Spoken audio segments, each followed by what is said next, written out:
Hello, Billy the Artist here, back with another how to draw video, and today we are doing SUGA from BTS. So we're going to have a lot of good fun with that. Before we go any further, please do like and subscribe, tick the bell to be notified when new how to draw videos, including SUGA and all the ones in the future, will be being done, and do share them like crazy. Anyway, we have already done before.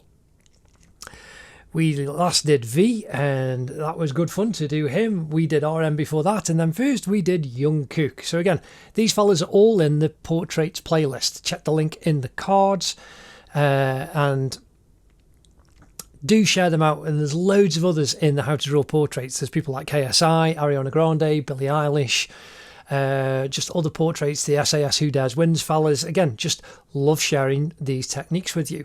That's absolutely fantastic. But do remember, there is also the how to draw Harry Potter playlist as well, where we've got a load of characters on there. I will be doing more of them in the future. I do want to be getting to doing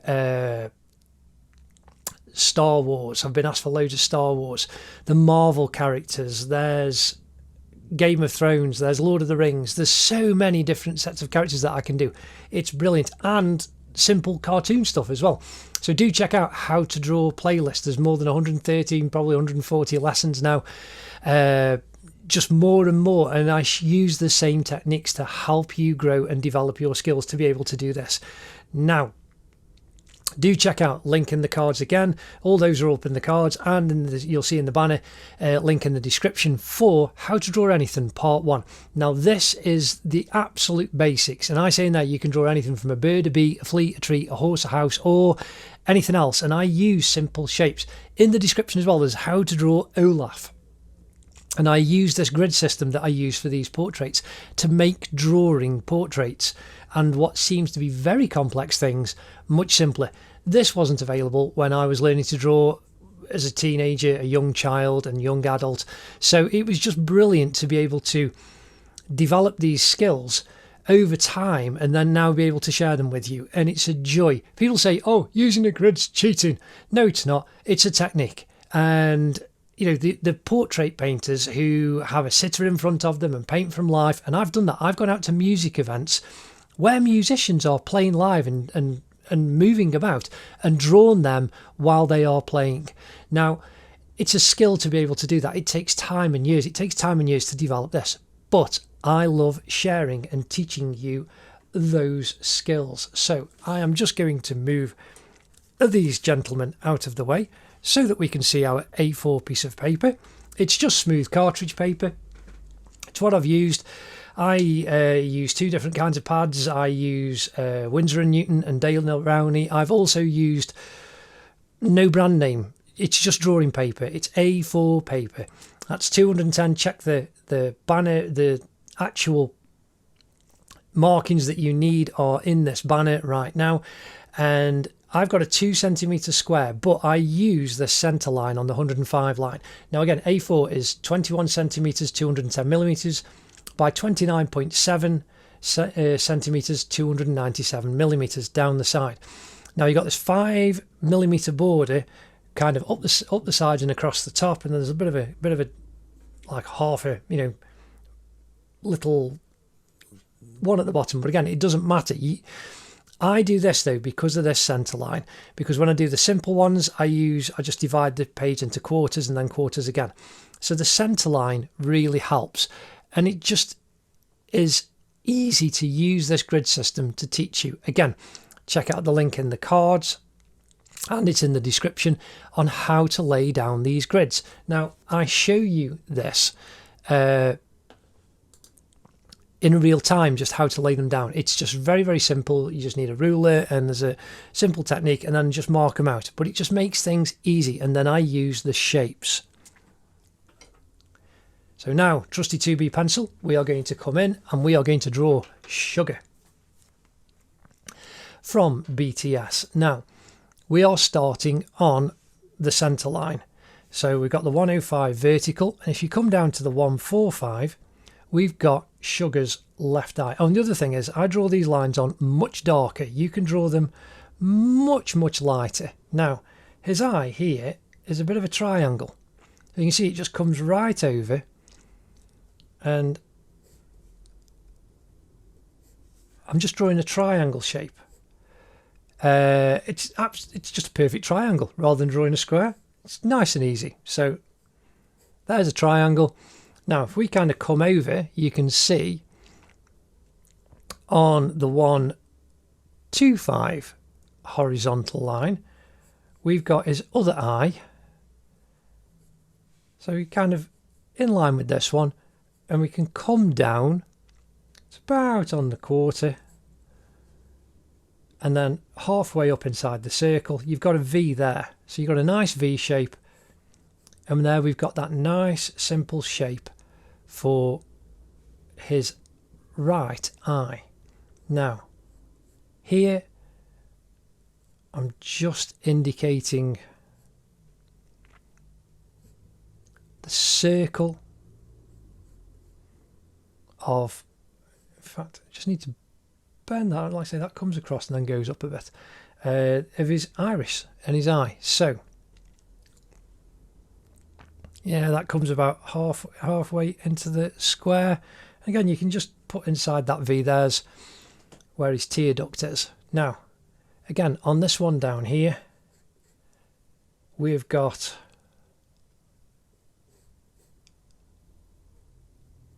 that comes through, I think say about halfway. We've got the circle of his pupil and his iris. Again, we're going to fill that in with a proper detail line a little bit later. Now his nose, we can see here, comes through the 85 145 line. We've got the shadow, but we've got a rectangle for the shadow that kind of comes halfway down into that box, and this comes up above into where his hair is. He's got his hair flicking across. Now again, his hair on top of this, it's just a C shape. You've got that C shape that comes around, and then we can put another C shape in.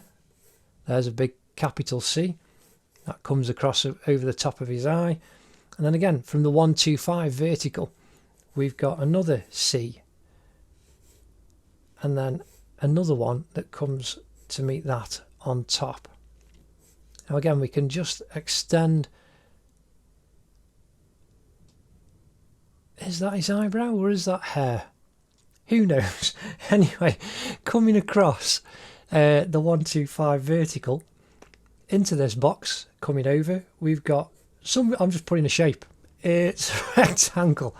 It's like, is that your eyebrow or is that something that I have no idea? Is he kind of squinting his eye? No idea. But then above, again, we've got a C shape, this darker one that's going up,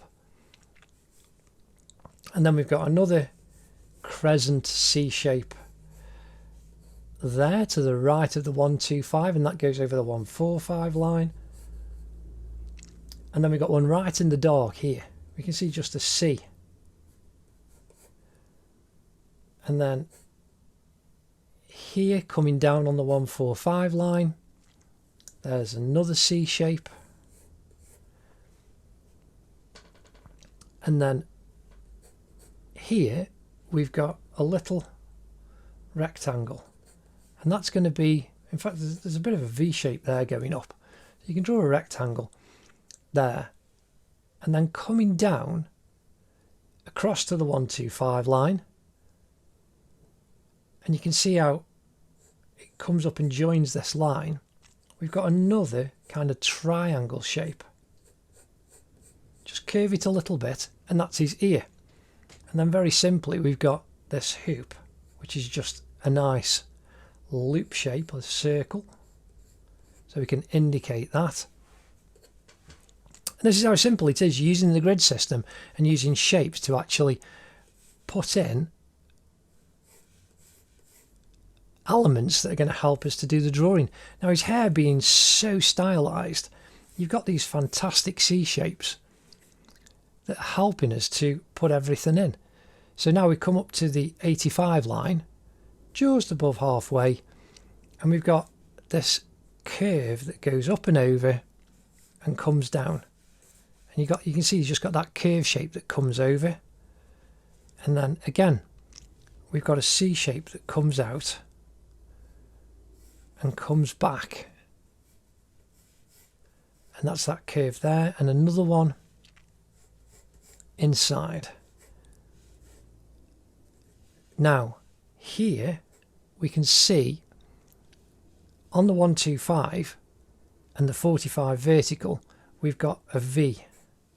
So we've got a triangle, we've got this dark triangle that's his hair by his right ear and the side of his cheek. So there we've got a dark triangle that's going to be, and we've got this kind of curvy rectangle, and then again just a nice curvy rectangle there. That's the hair that's going up there. Now here we've got a kind of S shape, and that's,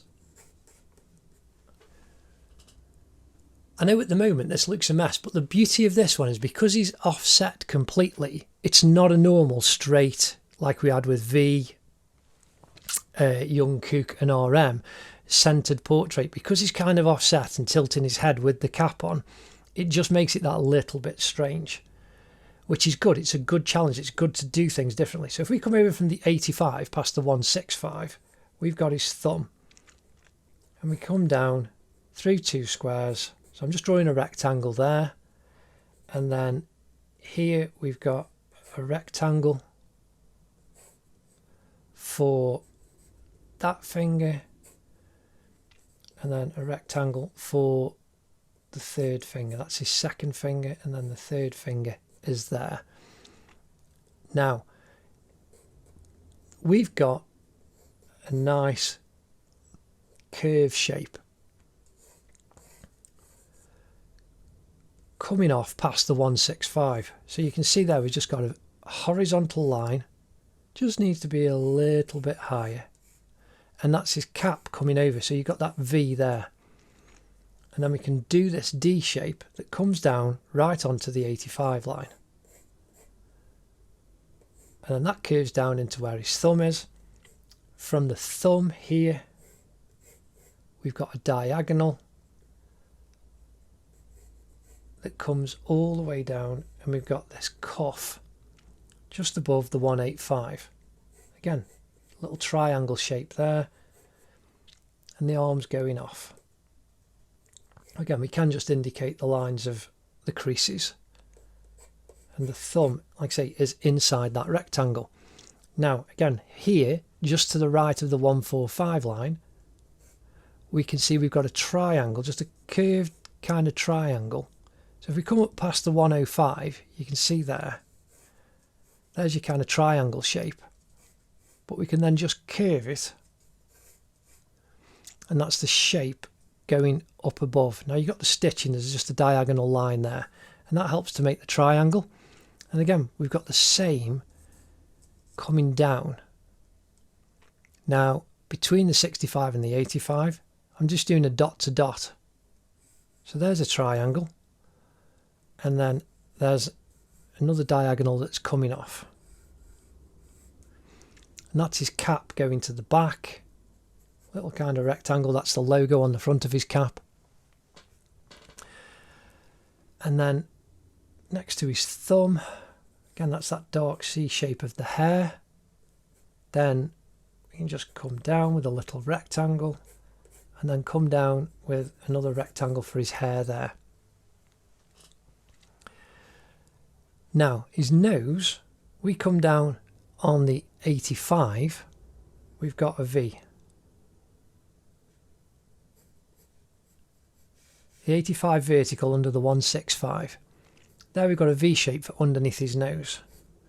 Now we can gently indicate. So here we've got a little D shape, that's the side of his nostril. And then we've got a C shape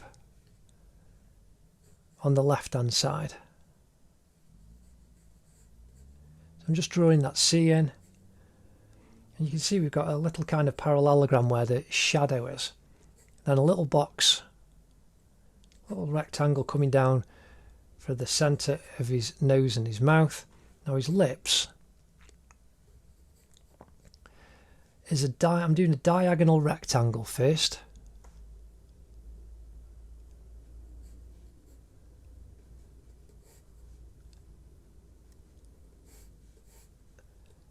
Now we can see here we've got a crescent, like a semicircle that arches around, and then you've got the centre of his mouth. Now I'm just drawing a simple line in, then we've got a V for the top of his lips,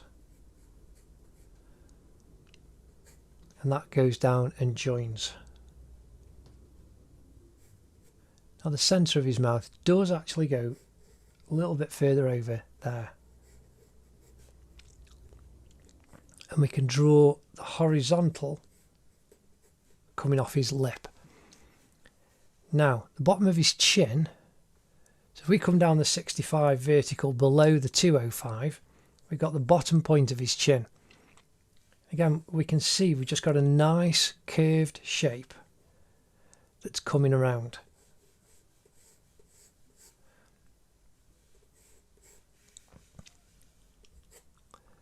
And then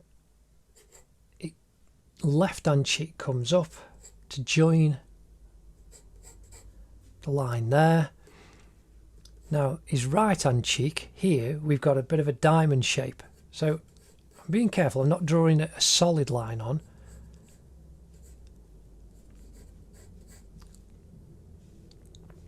That's got to come through, so there you can see the V at the top and then the V at the bottom. We've got that diamond shape, and that's where the shadow is on his head.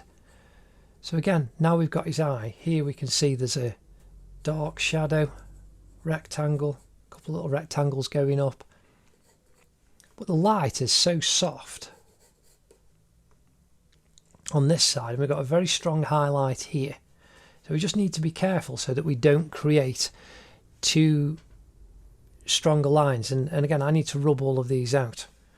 So now his neck, you can see we've just got this big V shape coming down. So if we come down below the 245 line on the 65, and it's about halfway. So if I draw that horizontal there, at the bottom of his shirt, we've just got this big V shape that comes down and then goes up to just below the 185. You can see where his lip is. And to the right of the 25. Now his neck will then go up. Again, now we want the shirt, we can just draw that down. Now here you can see we've got this fantastic V. So we can draw that line down, and we can come from up here and bring that down, and that's going to match up where his collar is. So now we've got this big tie, and we can't actually see it, but we can just make it up because we've had the other ones. And there you've got the diagonal, and then we're going to have that funny little logo. We'll have another diagonal line, and the tie's going to go off at the bottom. Now again, here we can draw the diagonal down, and you can see how that's going to go up, and we've just got a nice V triangle shape. So again, his jacket now comes through the centre line on the 245. So we can just indicate that quickly. Then coming out from his cheek, we've got a little long rectangle, and then coming back in.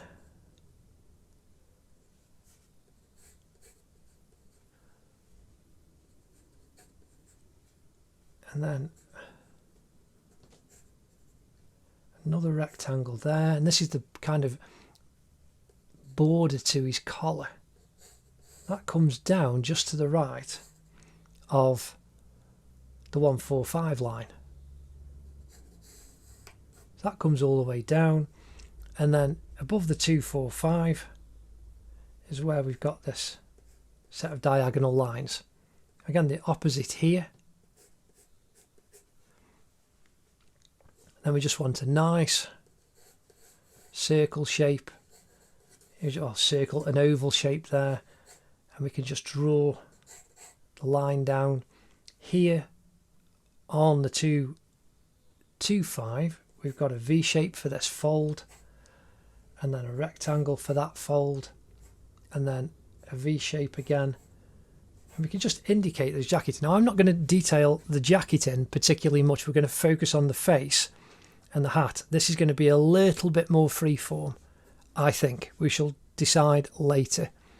So now we just want this curve of the collar to come up, and then we can curve that down, and that comes off the side. Now here we've got, over from the 145,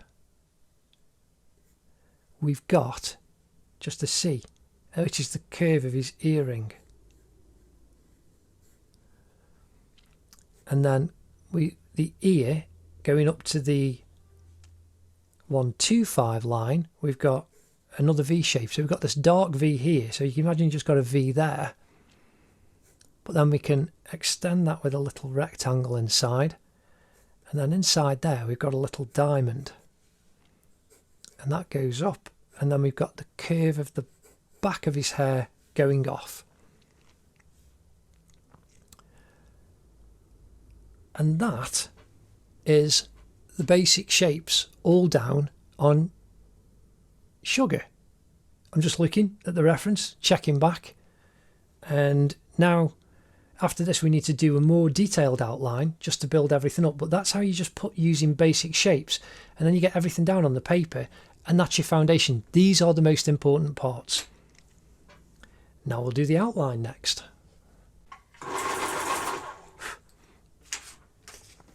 So now we're going to come in and we're going to detail up the outline. And we're going to start with SUGA's right eye. Now, we've got,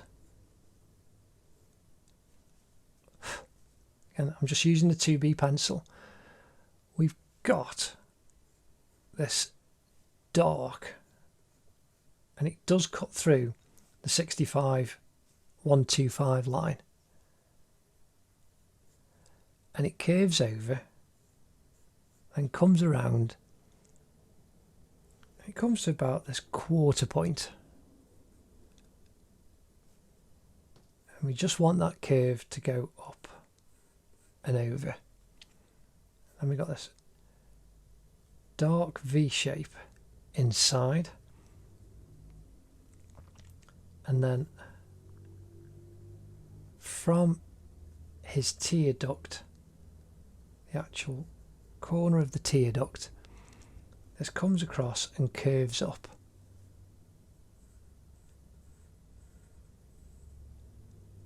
And then we've got a little line underneath, and then we can indicate that shadow that comes right underneath as well. We've got quite a dark line, and then we want the curve of the iris comes down, just touches the bottom line, and then we're looking just past the kind of halfway point, and that's the outer iris. Again, we've got this little curve highlight and the dark centre mass of his pupil.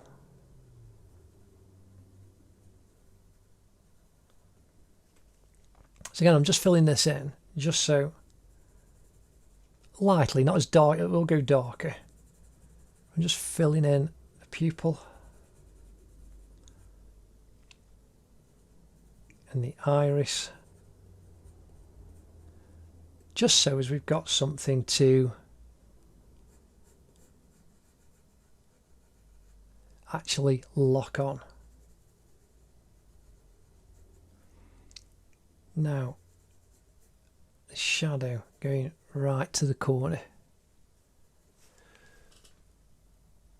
And there we've got SUGA's right eye done. Now I'm going to sharpen my pencil again, just so as it's nice and sharp to do his left eye.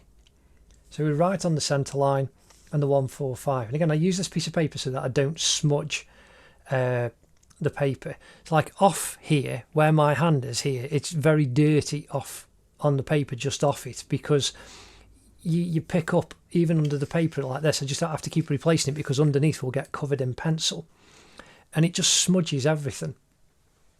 So that's why you have to change it, and it helps keep your drawing clean. So now I just want this nice curve coming up,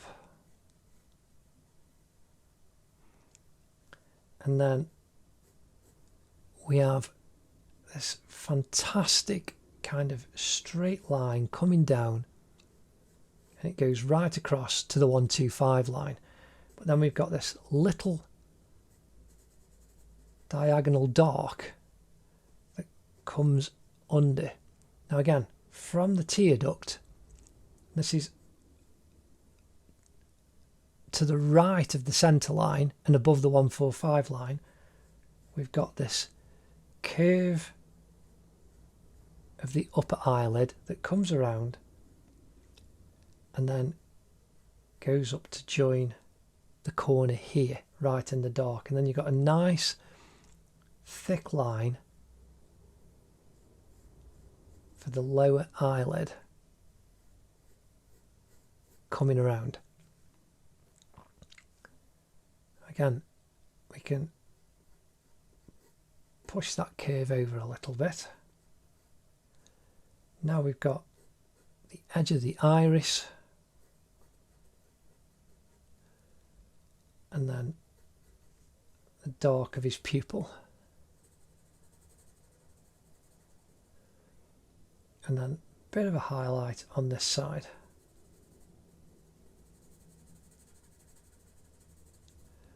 So I'm darkening that down.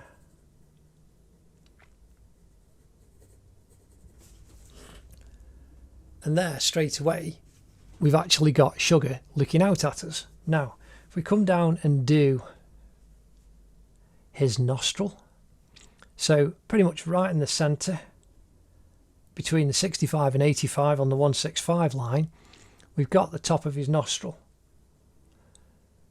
And the actual dark shape, you've got that diagonal line that comes down, that then curves over. But then we've got a little kind of diamond shape. I'm just keeping the edge soft.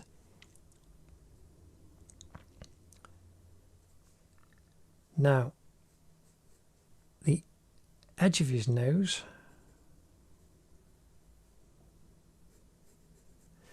we've got to keep nice and soft as this curves down, comes underneath and then joins the nostril going up.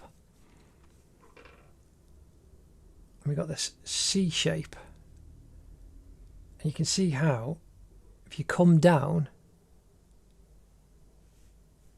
from the iris, the side of the iris, just come down, that's where the top of that's going to be. And it goes up to about halfway point.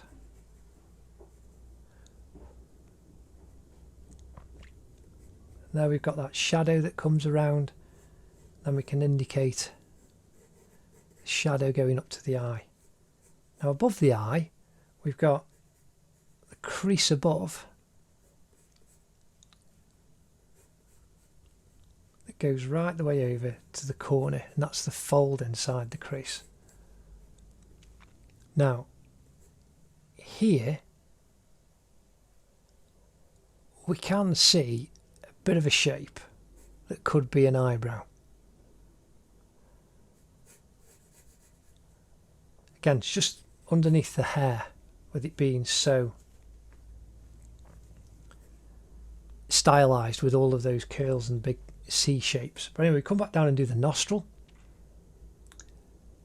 The left nostril, just to the right of the 85 line, below the 165. We've just got this nice little curve with a little bit of dark underneath it. Now, the lips. We put that rectangle in. So now I'm going to start with the inside. And it's pretty much right on the centre line. The centre point of between the 65 and 85 on the 185 line. we've got this little diagonal that comes under, just kind of wobbles a little bit, little U wobble, and then that comes across to go through the 65 line, then comes off the side. You can see it's going to match up with the shadow up above here. Now we come out from the corner and we've got the diagonal shape. It's actually closer in. This one is the kind of edge of the skin of the lip as it curves off. So we've got the diagonal comes down right by the close point on the 185 horizontal 65. Then it curves across and goes up. So we want to just come down, just following the curve round, and it goes up through the 85. And then from this point here, we've got a little drop down, and then it comes across to meet this corner. Then you've got the top of his lip, just goes across, goes up just below the cross point here, then joins the top of the lip and then goes horizontal to the centre part. We've got that nice line going down, and then we've got a little V, so you've got this kind of M shape, but then this is horizontal going to the corner and the dark shadow. And then we've got that highlight above with this shape. See, if you just think that's like a J shape inside this little rectangle. And then we've got the shadow cast by the nose, little V shape.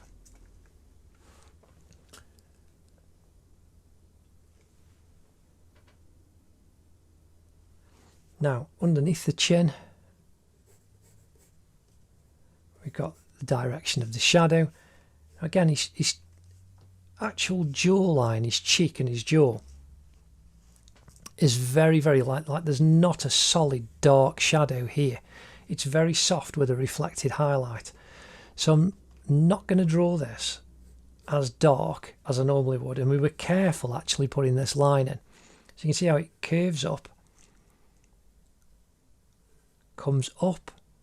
It's about the halfway point on the 45 line between 185 and 205. And that goes up and then comes up to this halfway point here. Again, I'm just twisting the pencil so I've got a nice sharp edge, but I'm not pressing on too hard. Pressing on harder than I would if I was doing this as a portrait time lapse.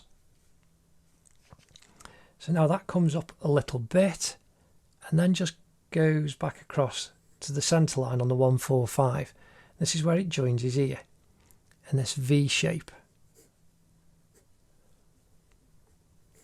of the hair. So the V shape of the hair goes up,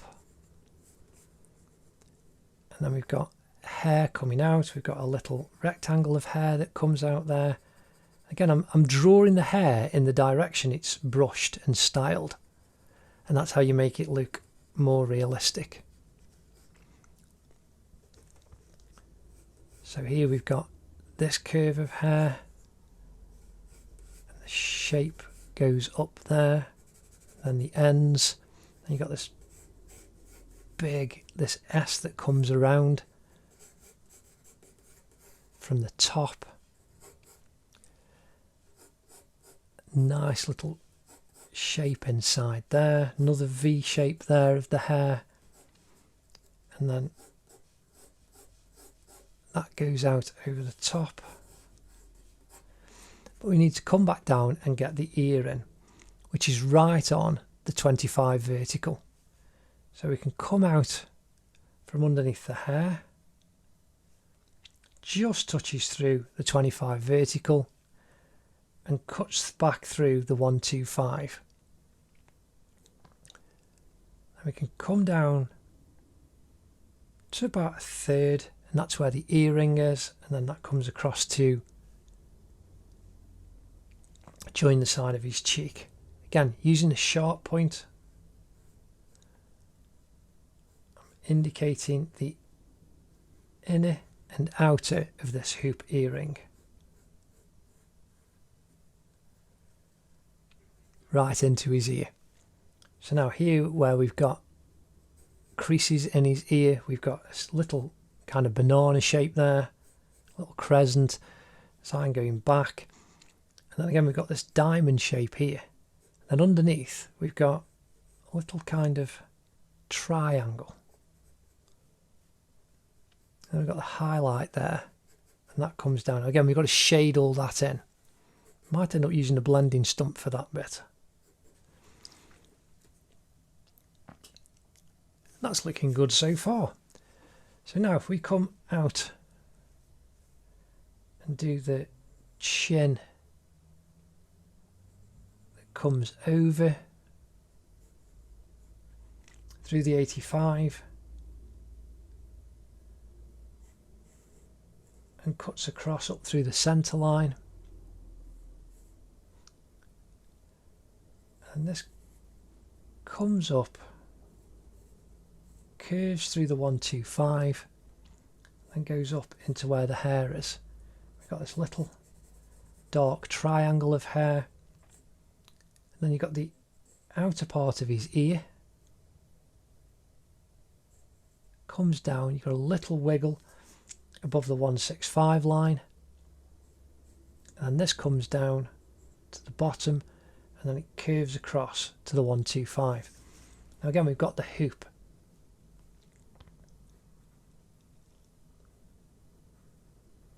Doing the inside of the hoop, curve it a little bit, and then do the outside of the hoop. And that just touches through the 185.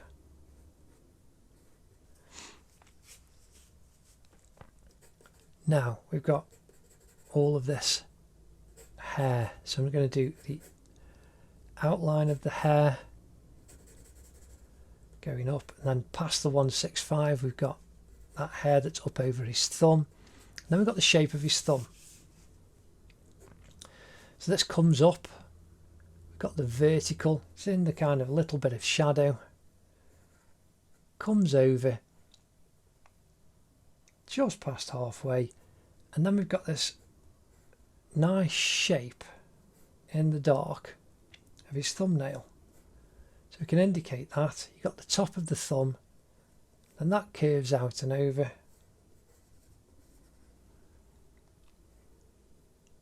Curves back just above the 105 line.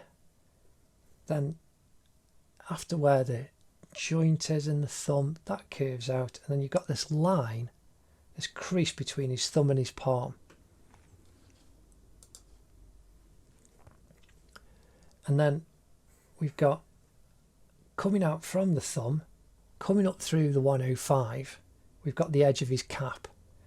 You can see how, just follow the trajectory, look at the reference, and it comes up, goes through the 65 horizontal and the 165 vertical. Curve keeps coming over, and then it goes pretty much right the way over to the 85. And we've got that darker line above as the edge of the peak of his cap becomes that dark shadow there. So now starting from this side, I'm going to go over and we're going to go up through the 65, curves over, then kicks up through the 45 horizontal, again curves over through the 85 vertical, just below the kind of halfway point, and again just wobble it because it's fabric, it's not a solid straight line, so you can just make it look organic by not being a solid straight line. And then we curve down all the way to join the logo at the front, and then we want where the join is, the stitching, we can just indicate the separate stitching either side. Now on the 85 vertical, we've got this little dark C shape, and we've got this highlight. This hair will be fun. It's all over the place. And then we've got a curve of the hair going into the dark created by the cap, and going right up to the top. Little V there indicating the hair. And we've got this dark C shape of hair here. The C is before the 85 line, vertical. And then we've got another one, and you can see how this is curving across over the front of his eyes.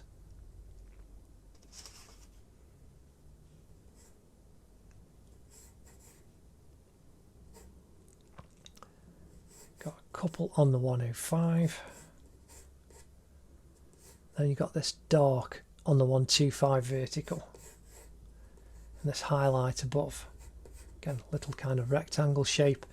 Then that C above. Into the dark.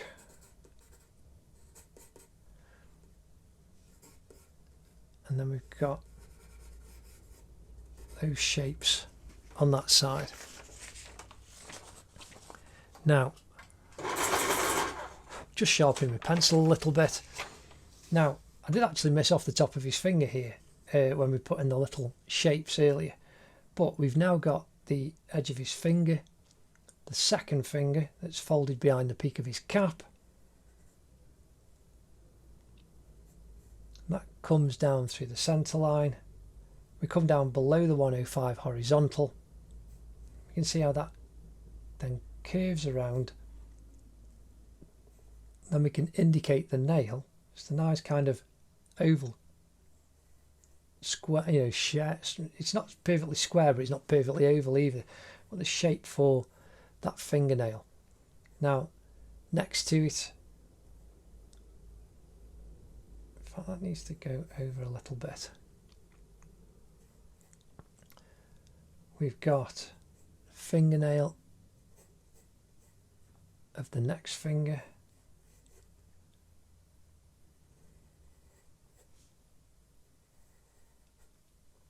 And then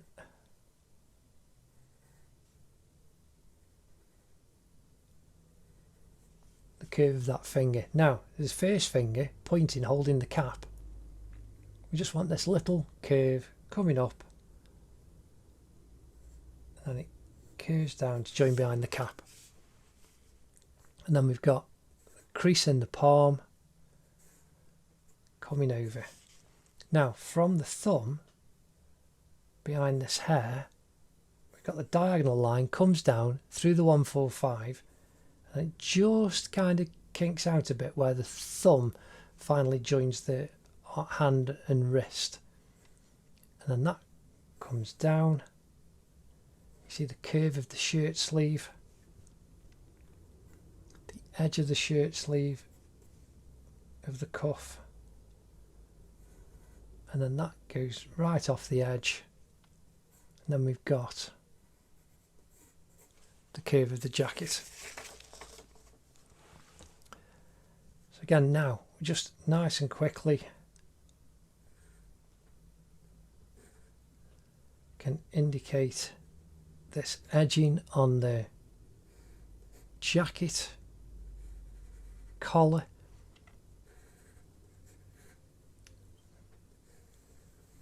how that comes down. Now, if you want to do all the herringbone patterning, you can, and you can use these grid lines to actually put them in, but that will take you absolutely ages. Here we've got the patterning on the braiding, and we want the curve of the jacket coming round, stitching that comes across, and then we've got where these folds in this sleeve are accentuated because it's creased up.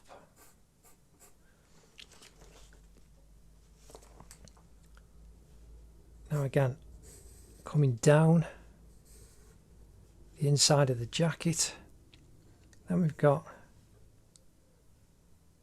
the side of his neck that comes down with his collar,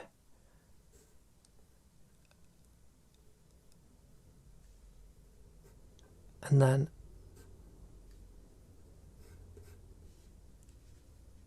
the collar on the right hand side goes up through the 45 below the 225 horizontal. You've got that little triangle there. Again, just follow the line and the trajectory, come up to the point just below the 185 horizontal to the right of the 25, and his neck goes up at the back, and then we've got the highlighted top part of the collar.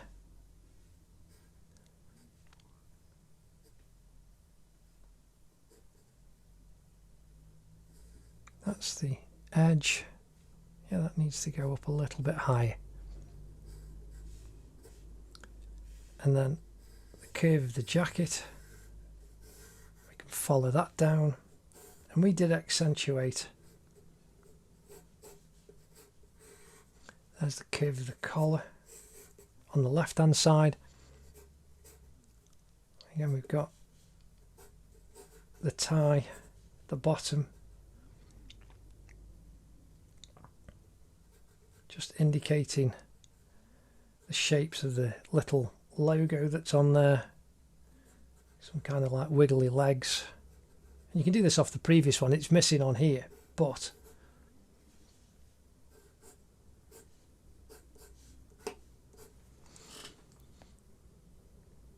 there we have, and just the final line, there we have the outline down of SUGA. And now we can start, well, we've got to rub out all the construction lines and the grid lines, and then we can start shading him in. So now we're going to come in with my Mars plastic eraser, or rubber as we say in England. I'm going to use the paper to hold, because I've got to press on quite hard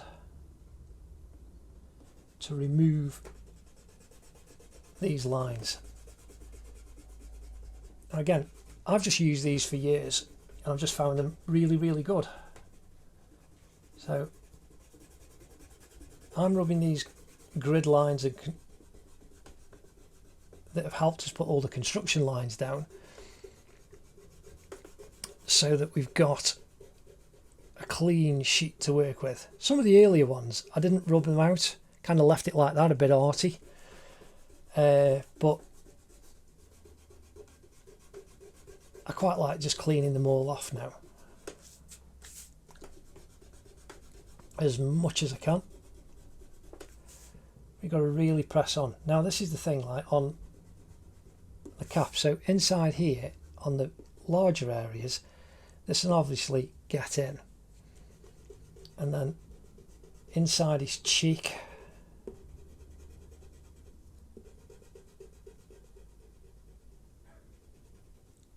but I've just rubbed out some of his hair there, because this is just a really big rubber, just cleaning it. Just rub it on, you know, I've got a tea towel rather than rubbing it on my jeans all the time.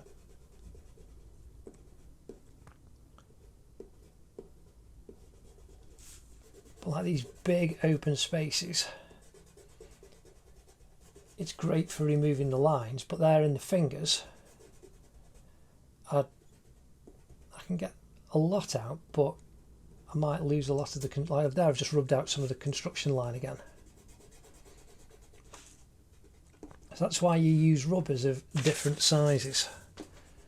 So here down right at the bottom,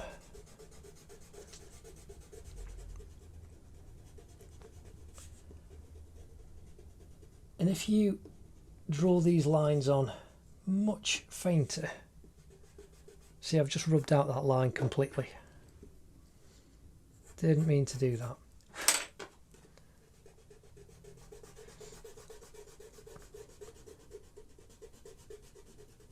Then they're much easier to remove. It's just in the video, in the cards, the techniques for laying down the grids. You see me in there, I draw some lines using a 2H pencil. You can't see, you just can't see them at all. And that's the beauty. If you use a light pencil, you can rub them out much easier than the grief I'm having to give this. So again, now in his cheek, it's a nice big area.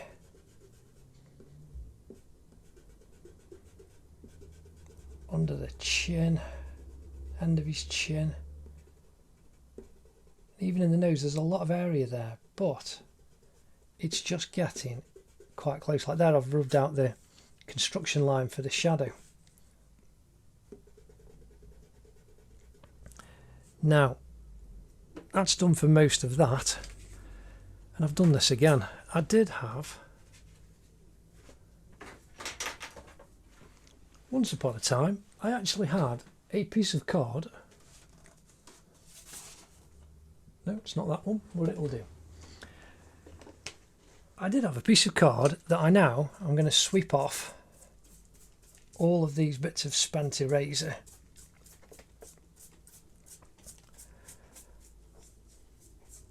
Rather than sweeping them on the floor. Now, I'm able to do this and then I can put them straight in the bin. And you sweep them onto another piece of paper or a piece of card. And I actually had a specific piece of card that said on it that it's for the rubbings out. And I did find it, and now I've lost it again. So now I'm going to come in with this is a Mars plastic in a pen, and it just gives me a little bit more control. So I can get in and around the lips.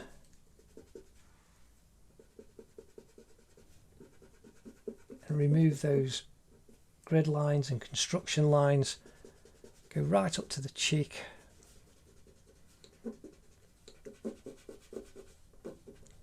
And inside the hair, even though you rub a little bit out, because it's a bit finer, I can get in the shape and remove the grid lines without destroying too much of my drawing.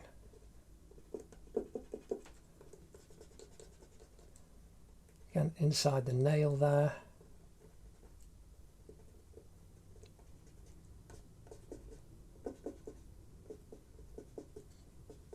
Right up at the top, inside the cuff.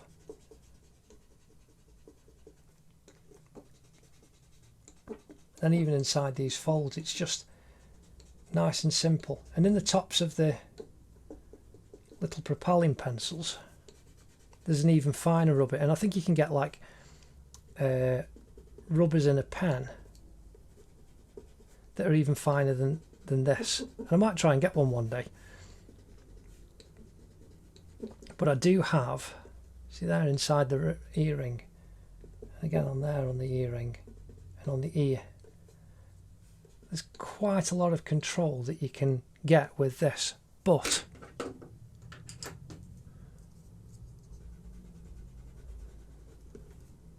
I do have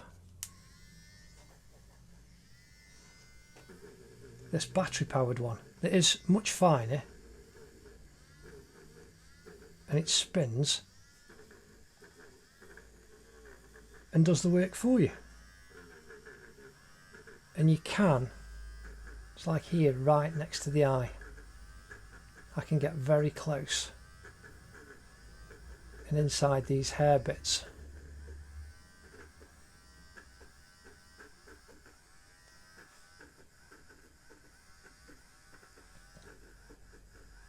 I can get rid of a lot of the lines with a lot more accuracy.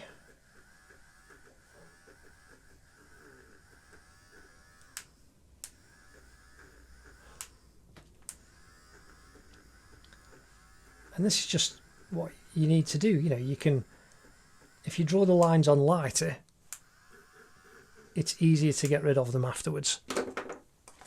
But doing these beginners videos is absolutely fantastic. And I've had only a few comments because I am taking you literally from the first pencil line to a completed drawing and showing you how to do it.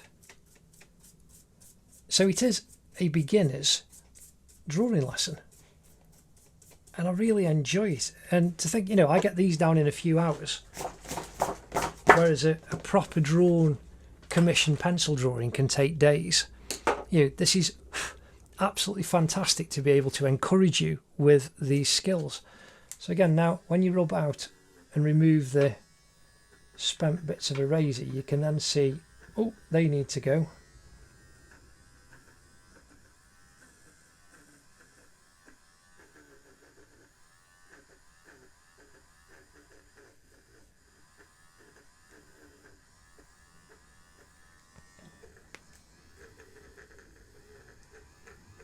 And there we have, get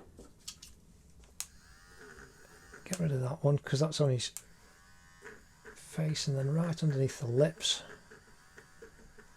that's absolutely inside the nose there.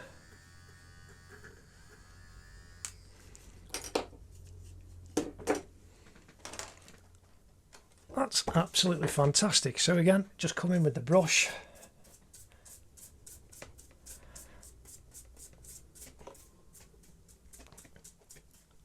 And that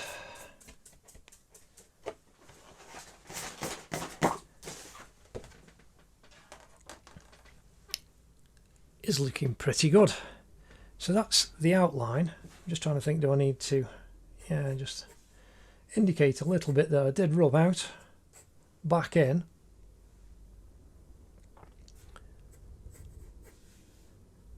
But that's the outline of SUGA down. Now we can start to put in the tone on his face. Just sharpen my pencil, but one thing I did notice is before I go any further, this box that I do, I'm just going to lighten that up a little bit. Just using the putty rubber, just so that when I put all the shading in, it doesn't show through. Now, coming in with the 2B pencil, oh gosh, oh, so I'm just trying to move my movable chair that doesn't really want to move. There we go. Ah, the joys of wheels that don't want to work. So now we've got all of this hair covering his forehead, but here we can see we've got a very strong highlight that's coming down to the ear. So I've just filled in a little bit of tone underneath the fringe of his hair, and now I'm just gently, but I'm not going to fill this bit in because this is like the strongest highlight.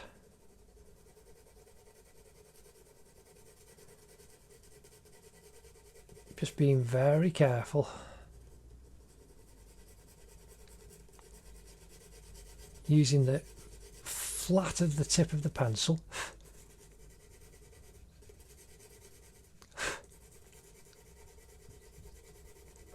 And I'm just coming down the drawing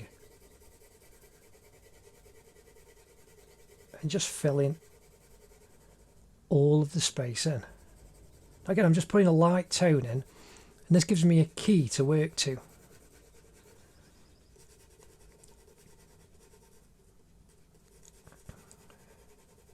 So again, I just went a little bit dark there.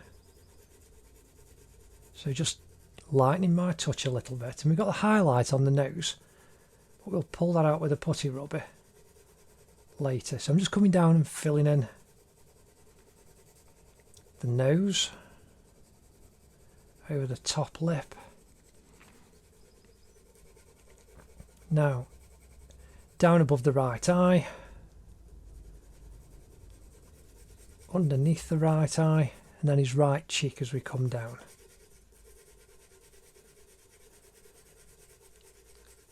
And where I rubbed out this here, I made it as light as I can still see where the construction line is down here for the shadow on his cheek.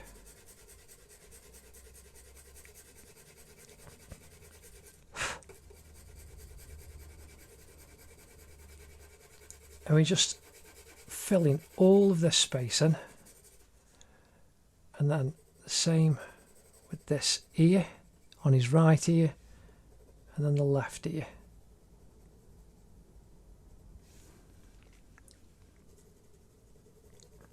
Now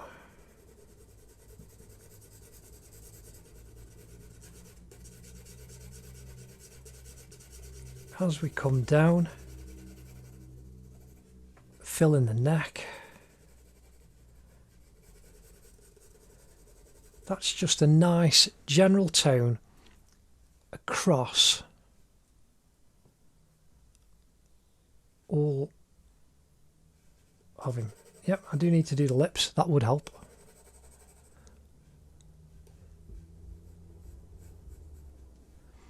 And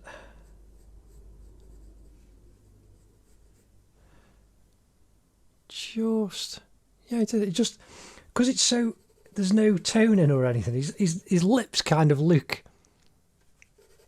strange. Anyway, that's why we need to fill them in. So I've just filled that tone in.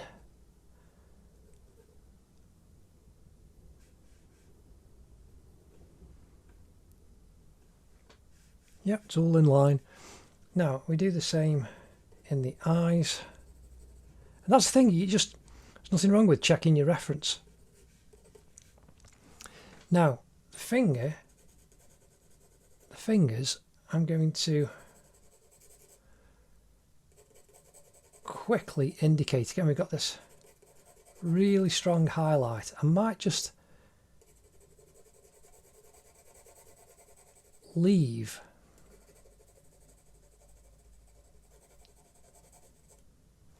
so I'm resting my left hand on top of my right hand now.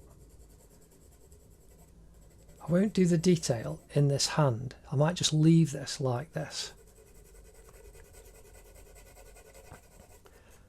And then we can just focus on the face. So again, filling in the thumb all the way up. And we've got the palm done there. So now just come in, this is just something that I do. I use a bit of kitchen roll, you can use tissue paper, anything like that. Now what I do is just smooth that first layer down and in, all across the drawing. Just gentle. And it just then fills all the paper. And it kind of softens the tone out a lot. Again, this is just absolute personal preference.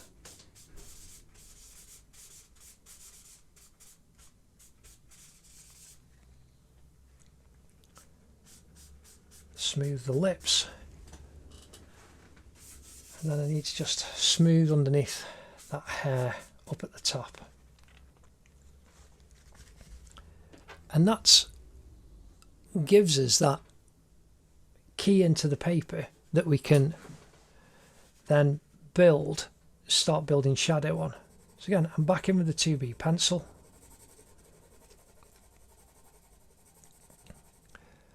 And we're indicating the shadow that's coming up his nose here and going into the eye socket.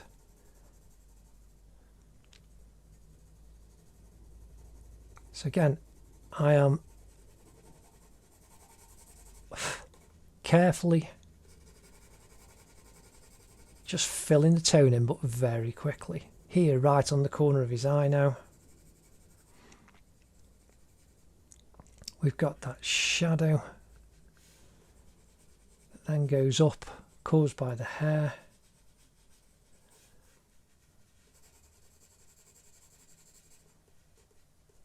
Again, we've got a darker shadow here, caused by this C shape of hair that comes down.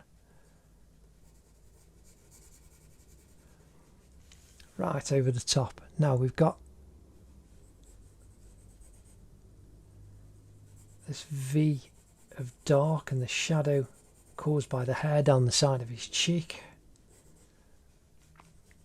His upper cheek going up past his head, his eye up under the hair.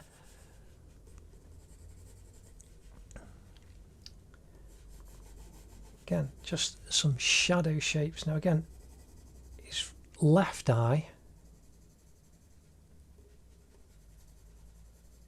we've got some tone over the top, but it's so well lit and so nearly flat, we just got to be very careful. Then coming down the cheek where this highlight is, little bit of darker tone, and then underneath his left eye, it's ever so slight,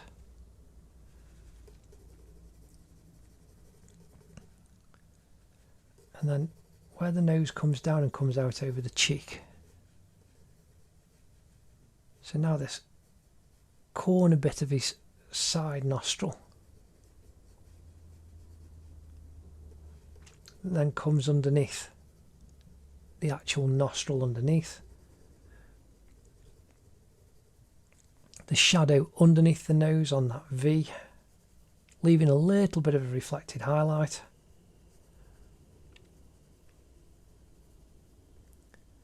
And going to the shadow right underneath.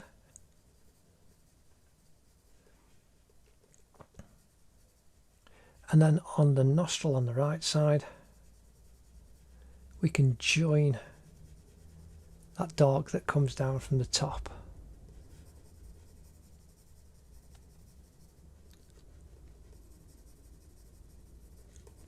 And again, this is really soft. The lighting is so lovely and gentle. And this is just an exercise in tonal control. Again, coming off from the nose. Got some lighter tone coming down. And it leaves this area here on the cheek that little bit lighter. But when we keyed in using the kitchen towel, you can see we've got that little bit of tone.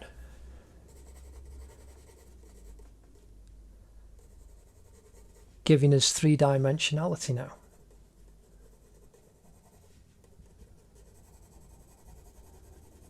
Again, now just coming up under the hair, that needs to be darker.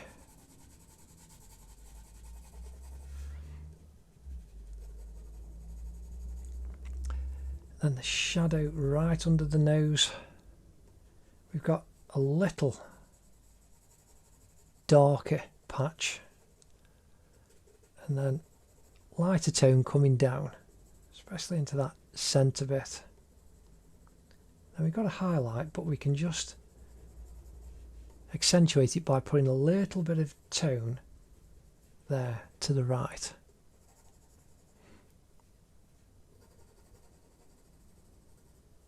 We can really darken a little bit more underneath.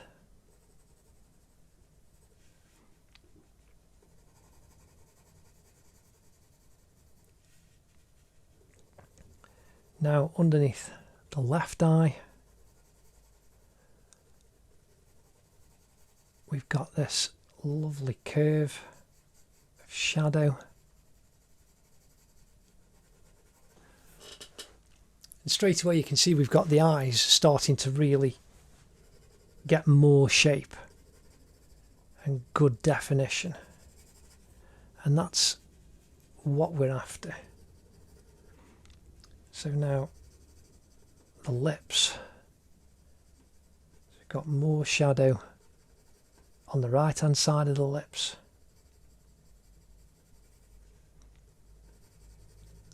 And then the top of the lower lip, we've got the shadow that comes over. We can increase the shadow in the centre between the lips.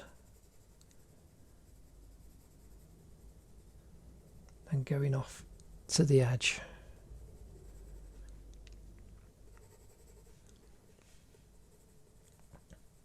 Again, I'm using the flat of the pencil, but I'm also drawing in the direction of the lines and the shape of the lips, the curve.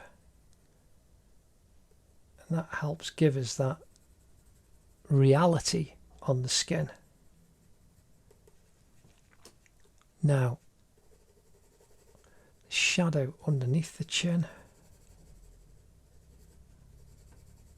or between the lip and the upper part of the chin.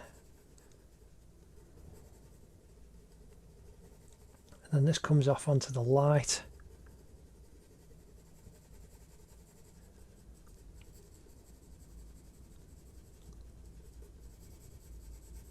And then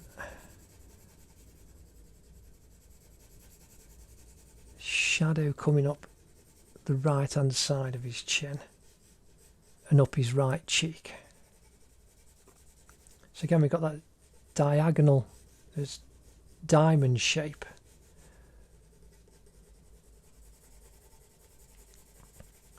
So filling that in, but then carefully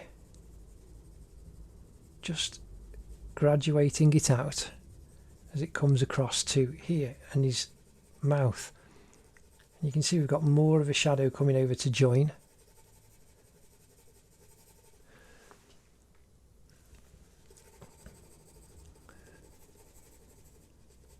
And then going up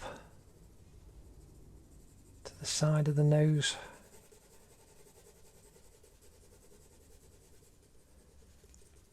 And then coming off, we've got the curve of the upper part of the cheek here.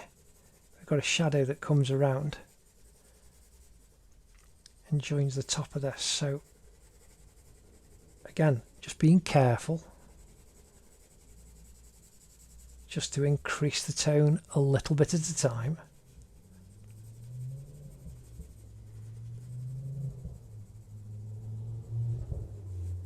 And we get more three-dimensionality. So this area down on his cheek now, we're just filling that in, still using the flat of the pencil. I've not twisted it around, so we're getting the smooth, nice tone of the pencil. And that's what's doing the work for us. You see here we've got a triangle shape of tone. Again, up on the ear now, we've got nice shadow.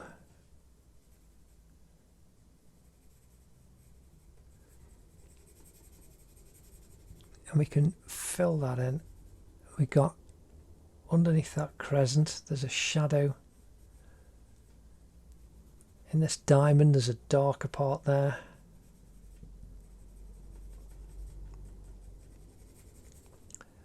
And then coming down to the earring, got a nice shadow right at the bottom. Then fill the tone in.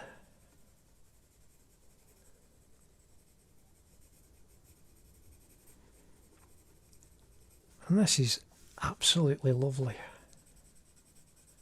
Hope you're having fun. This is just great. Again, this is the V of that shadow of his hair. And you can see we need to bring that darker tone down a little bit more to right underneath the neck.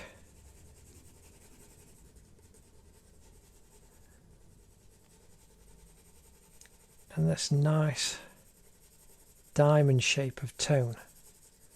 And just building it up slowly and carefully. And we'll use a 4B pencil, and that's where we'll get the much darker, softer tones as well. But you can do a lot even with just a 2B. So now, back to the chin. Got a little kind of central bit of shadow there. You've got a kind of little highlight there, highlight at the top, and a highlight here just to the right.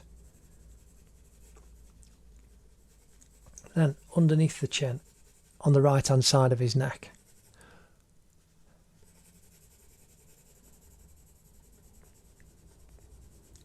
We've got shadow coming down. We've got a reflected highlight here off the shirt. So I'm just doing that lighter.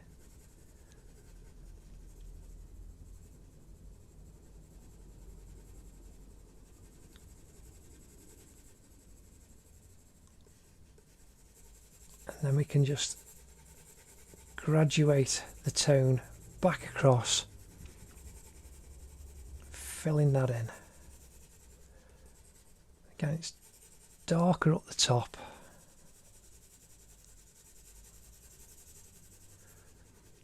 We're just bringing that shape and shade down. And already that's looking quite lovely. I'm really pleased with that. So now, on the left hand side of the collar, we've got this very dark shadow caused by the shirt. So even for a quick sketch, this kind of shading that you're doing, this is what you can do to build up a portrait.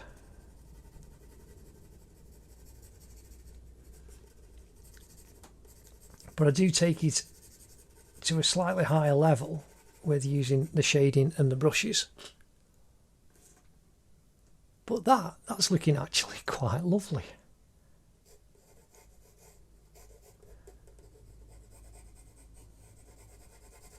Again, I'm just indicating that shadow going up the thumb. And a little bit underneath those fingers.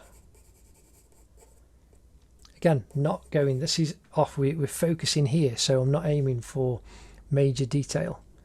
So now down by the edge of his left ear, got a shadow right next to the cheek, and then that little bit of fold there, leaving that highlight around it.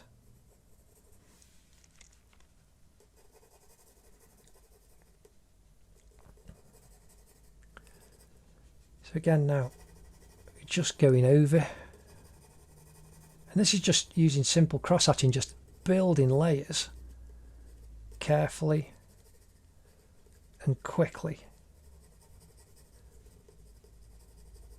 And this is how you add and build and develop the three-dimensionality.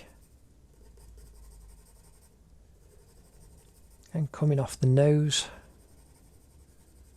this curve coming over the cheek, going up under the eye.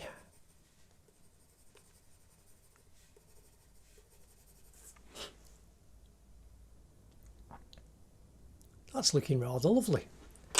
So now what I'm going to do is I'm going to come in and I'm going to use this brush. This is a kind of larger, stiffer brush.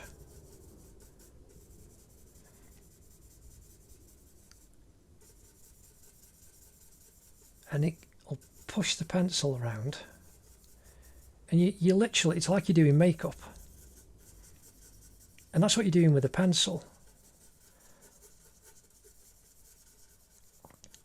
as you are building the tones up on your drawing. So now I'm just pushing the pencil up, and I'm pressing on quite hard just to push the pencil round. But I'm doing this is again like with on the Ariana Grande lesson. Because she's lit so well and the skin is so soft, you know, no loads of creases or strong dark shadows. It's all soft, like here down the nose, it's all soft tones. transitioning into one another. And so using this brush, again, I'm being very careful to leave that highlight there. And using a brush means you can actually soften the tones very quickly and very easily. And you can just push the pencil round. Again, that's on the ear, coming down onto the neck.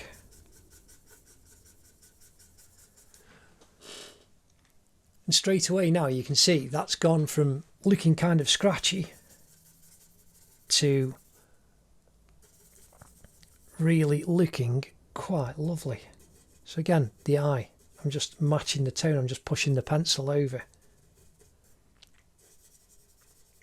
It just needs to be a little bit darker. Again, I can come up and push this quickly on the thumb and the fingers.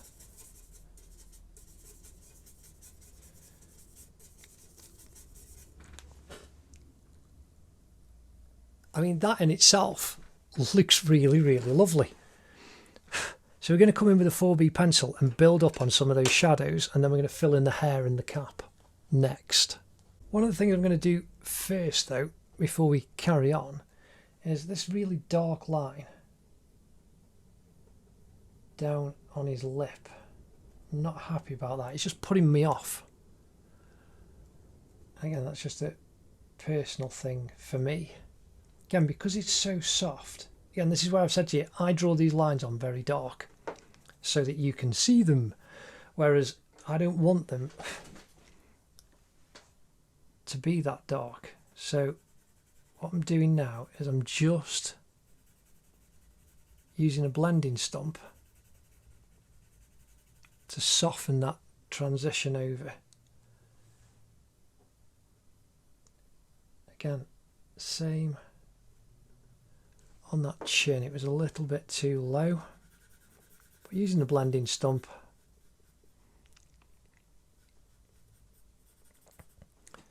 I can fill that in, and then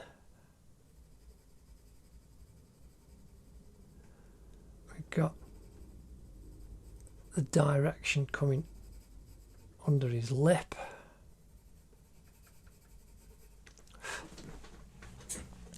So we can sort that out, and then I missed a fair bit of tone. This is still a 2B pencil, just underneath his eye, and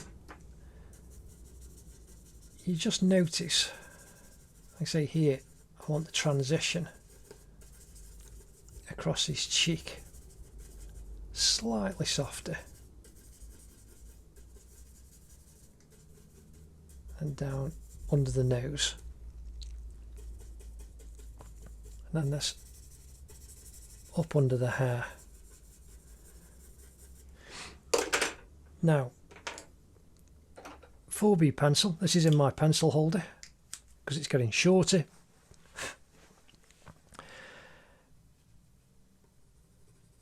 I do have a new one, but I can use this for a bit, and again the pencil holder gives me a lot of more use out of the stubs of my pencils. And you can get them from most online art suppliers as well. I know you're all watching this online, but it just seems very strange saying, you know, use your online art supplier. I hope you have got an art store near you, but most of mine, of the specialist ones in particular, have gone. People have asked me in comments, where do I get my supplies from? It's like just different shops online. And I'm based in the United Kingdom, so I have to use shops online in the UK. So where I used to be able to go and get the supplies I needed locally, all the shops have gone, and they went before this current situation. So in 2020, they went a long time ago.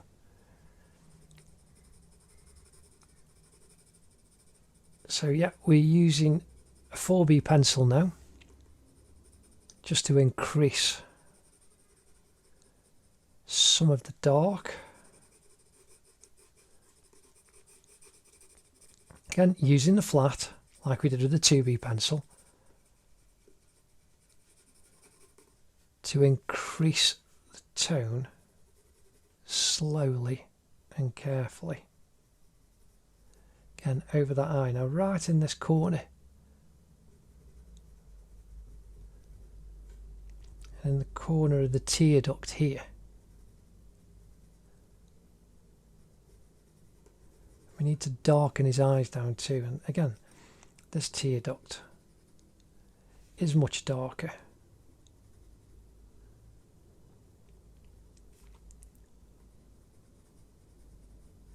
We can increase the angle there.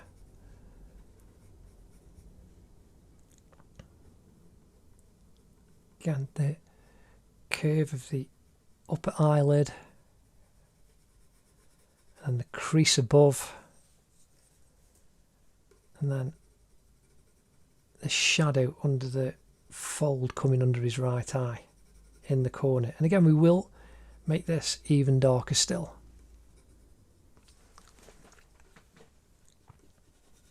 So now, coming down from the hair on the top part of the side of his upper cheek,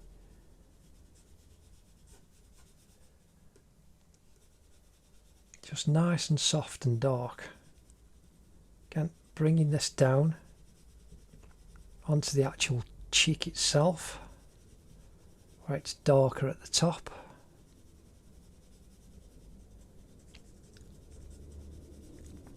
And this curves out.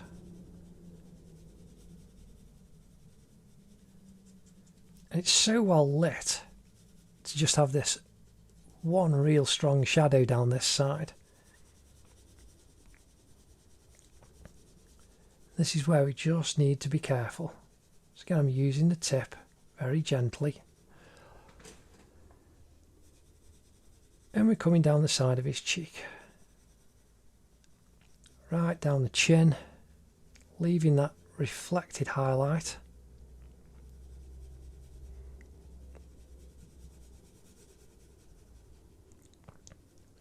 Again, just softening the transition as it comes around the chin. Very carefully. Now going up, we have, it's a lighter in the middle, but we've got this darker bit at the bottom.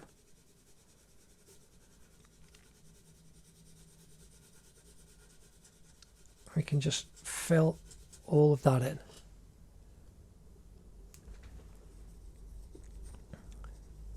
Again, the top of the neck.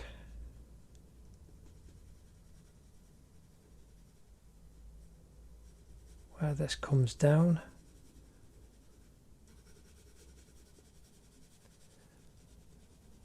Right to the edge. And then just coming down, just gently filling that tone in. We got a bit of shadow down here, right next to the collar.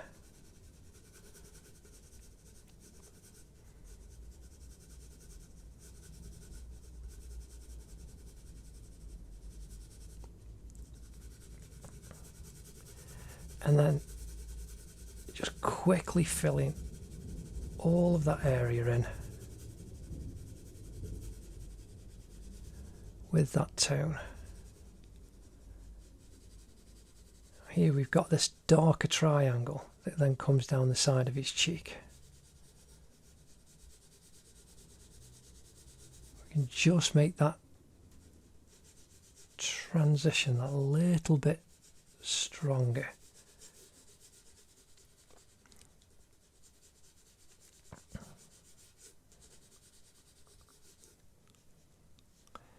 Now, in the ear, again using the soft of the pencil, not the sharp point where it's flattened, we can indicate those darker tones with little reflected highlights inside.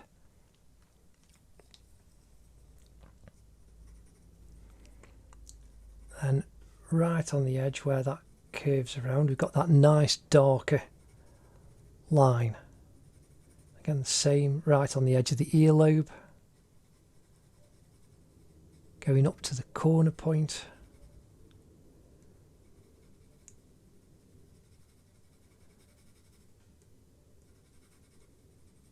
Underneath the earring.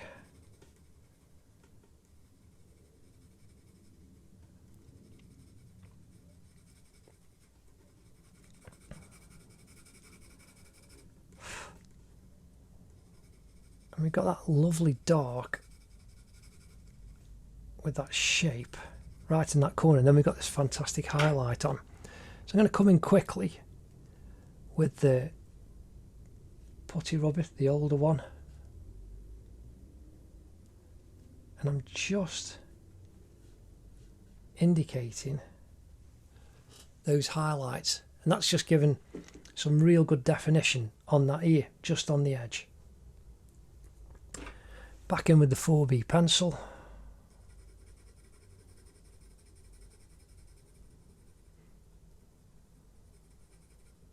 Just filling that tone in.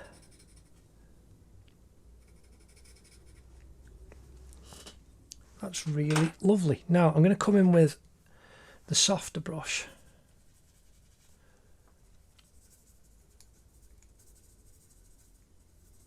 And this is a number 4 301 synthetic from Rosemary & Co. Again, you can just experiment with brushes. If you've got some, just make some marks on, a piece of paper and experiment brushing your pencil around. And you'll see what kind of effects you can generate. The chisel brush that I use is a bit tougher and can be a little bit scratchier, whereas this is very, very soft. And it just allows me to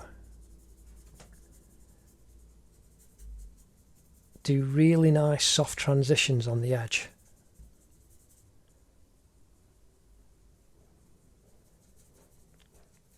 And then even in the eye socket and around his left eye, using this, you can see just very gently how I'm able to build up the tones, and it's just like using makeup. And that's literally all that I'm doing.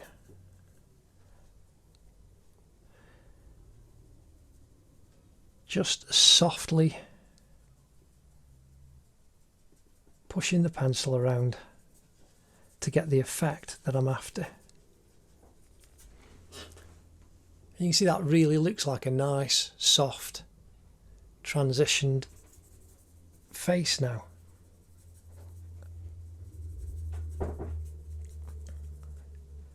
And just soften the lips and under the neck.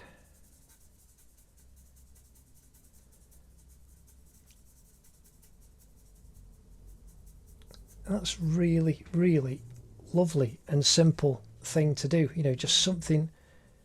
When you start doing pencil drawings, you don't think, you can use your finger and all kinds of stuff, but you don't think, I could use a paintbrush.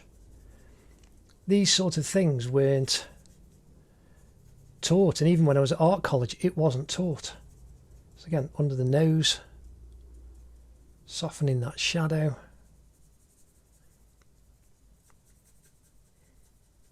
How that comes across.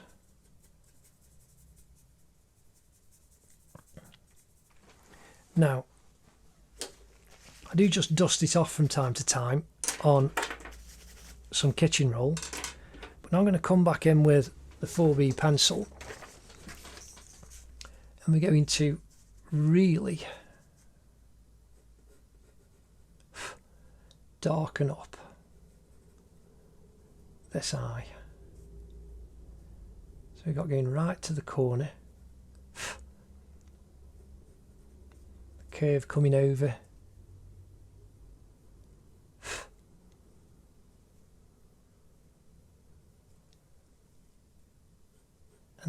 upper eyelash line, going right to the tear duct, darker right down at the bottom. And then we want lovely dark on the outside of his iris,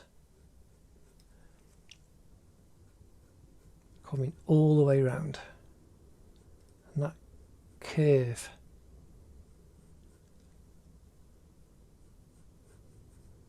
coming out of that corner. Again, we've got dark shadow right in that corner, and we'll build that up momentarily, softening the shadow coming under.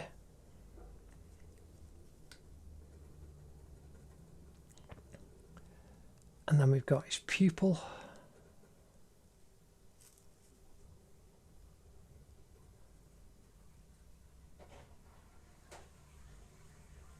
And then the iris. So it's much darker at the top. We've got this highlight that's coming across his eye, but it is darkened down. So I've just covered that over a little bit. It's not a strong, bright highlight. And the iris coming under. Straight away you can see we've got a really good eye starting to look out at us. Just pulling some of the pencil off at the top, using the putty rubber, just giving us the curve that we want a little bit better.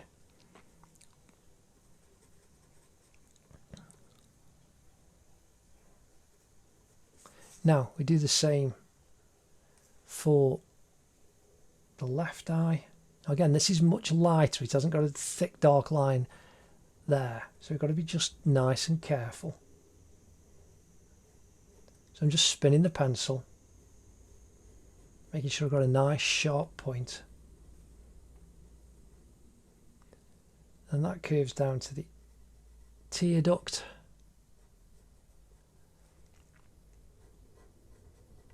And the edge of the iris and the pupil,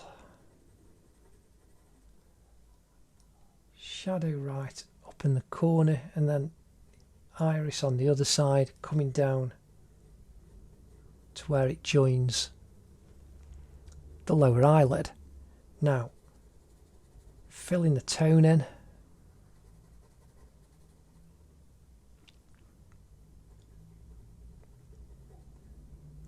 and the dark of the pupil in the centre.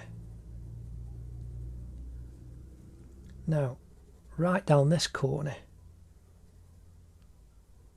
we've got a much darker little patch where it comes off on those creases.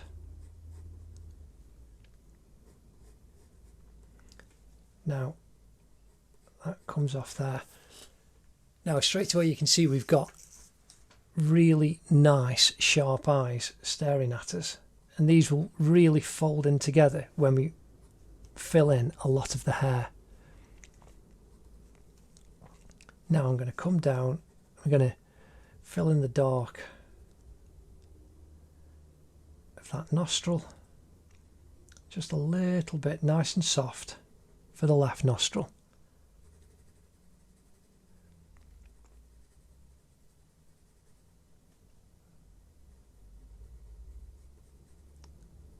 And then the nose, got the shadow that comes off, up and around. Just using the soft of the pencil to create the shadow in the crease where the side of the nostril joins the cheek.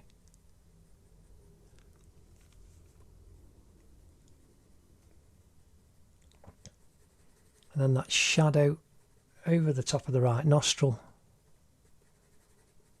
leaving that little reflected highlight. And then the one underneath as well.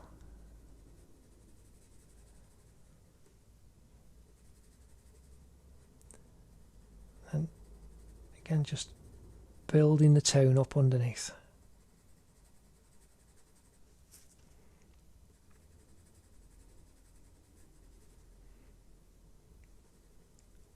and then the shadow coming across underneath the centre part of the nose, that V point.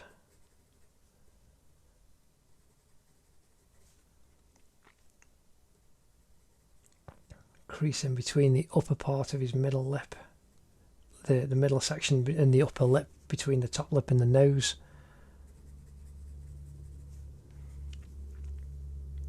Again, just spinning the pencil. Now just indicating the dark in between these two lips.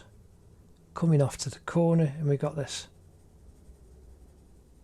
just slightly fuzzy edge to the shadow right in the corner.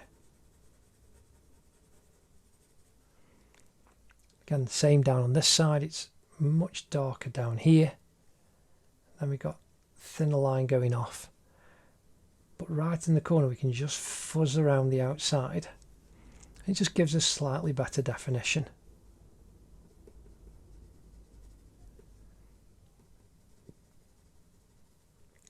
And just indicating some of the lines on his lips.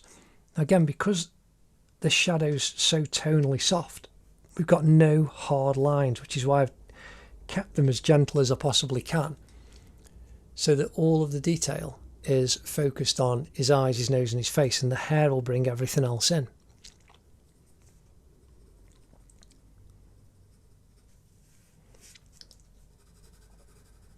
So just we've got this darker shadow now coming up the side of his collar.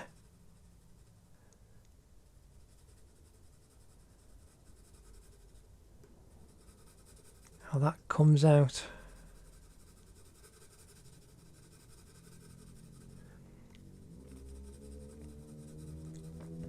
Again, I'm just being very soft at the edge, so as the transition and the gradation is very, very soft.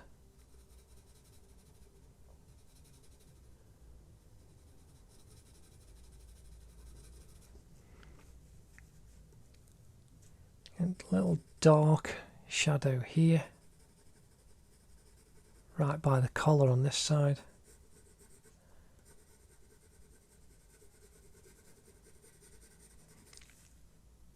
Darker point here, and then you've got like a kind of reflected highlight right inside that shirt. And we can pull that out using a putty rubber on his neck.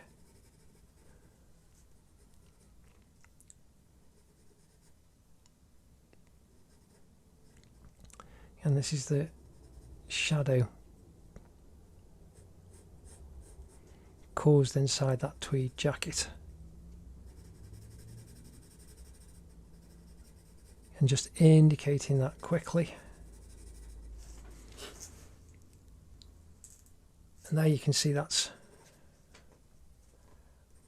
really developing for us a lot of nice shape and form.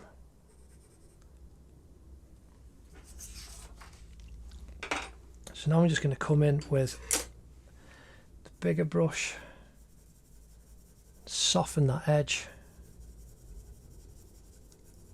as it comes onto the neck. Just the same on this side.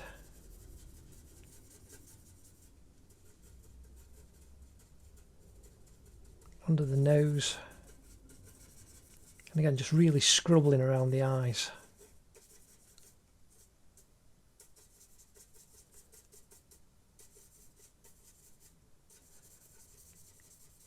And up the side of the face. That's looking rather lovely. So now we're going to come in and we're going to build up all of this hair. Now this is going to be interesting. I'm using the flat side of the 4B pencil, and I'm regularly asked, you know, can I do hair tutorials? It's like every time there's a portrait with hair, there's a hair tutorial. And I know I said that repeatedly, but that is literally the case. Now, SUGA has got lots of highlighted hair. Now, RM, Rat Monster, he was completely bleached out. Hard life, we'd say he had a heavy paper round as a kid to go grey so quickly. But this is going to be rather interesting. So again, I'm following the shapes that we've made and I'm indicating where the darker areas are of his hair.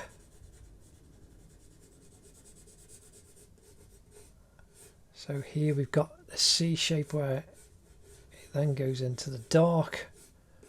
And because of all of this black, I might even use an 8B pencil just to fill in that black much quicker. As I'm using the 4B here. Now again, I'm going quickly because I'm not going for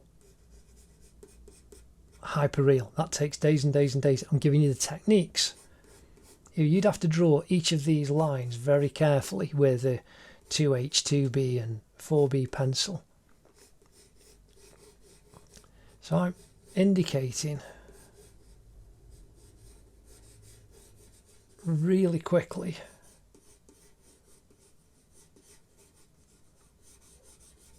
where all of this hair is. So here we've got this S bend.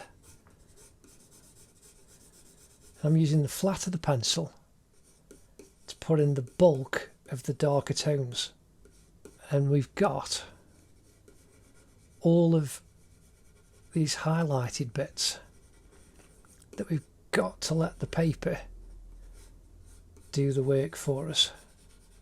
So again, here we've got this kind of little leaf shape, and then the dark at the bottom of this V, that colour that's that C shape that's curved out there.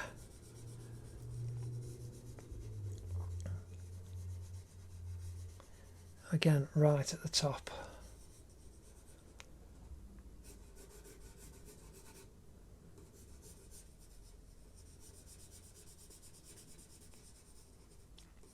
Now here we have a grey tone going under, and then these lines coming around.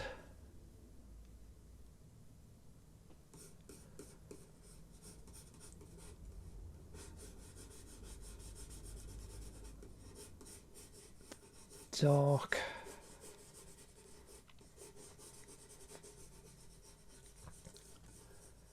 So there we have the bulk of the darker in. Now we're going to add much more dark to it, but I am doing this. So here we can see coming across there we've got the shape and shadow of the hair going over his eyebrow.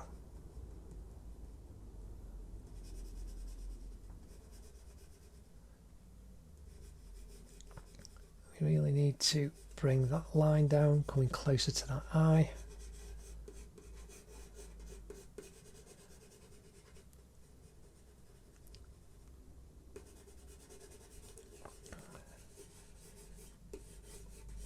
Again, because his hair's so stylized, it's not like we're just following where it's being brushed. So again, we're being impressionistic, but still trying to follow the flow and form created by this stylized hair.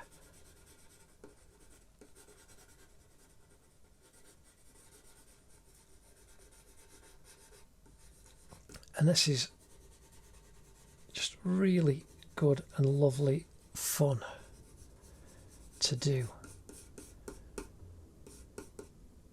Now we've got this fantastic dark, so I'm going to be careful to soften it into the side of his cheek so that we haven't got hard edge.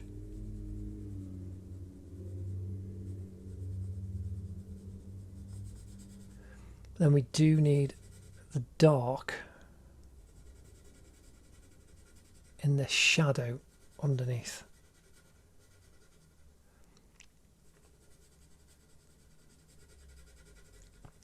So again, just being careful so I don't go into his cheek too much.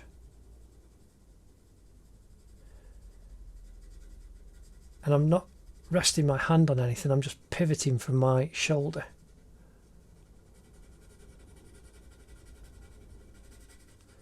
So there's that dark mass there.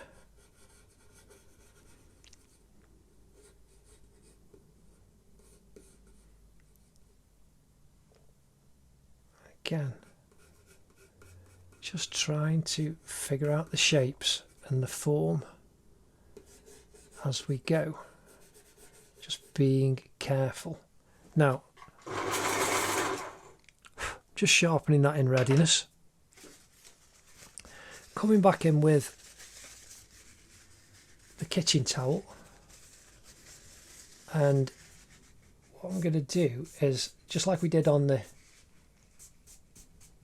skin, if we push this around, it means we've got all the tone of the hair covered. Now, I'm being careful to try and not press on too hard where it's very light.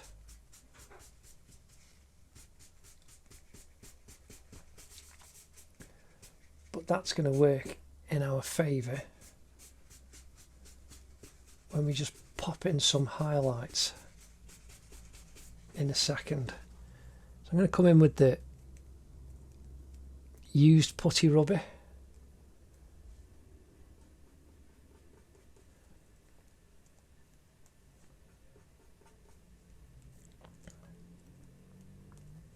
And we can just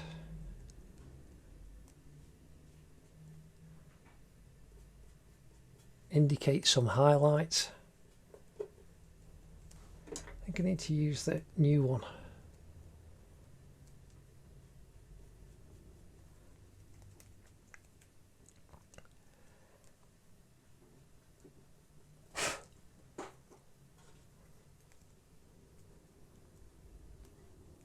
Where these highlights are.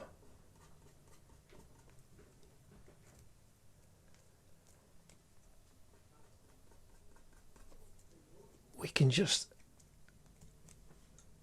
keep pinching the putty rubber and just pull out some highlights quick. And you can see already that we've got a bit more three-dimensional form in Suga's hair now.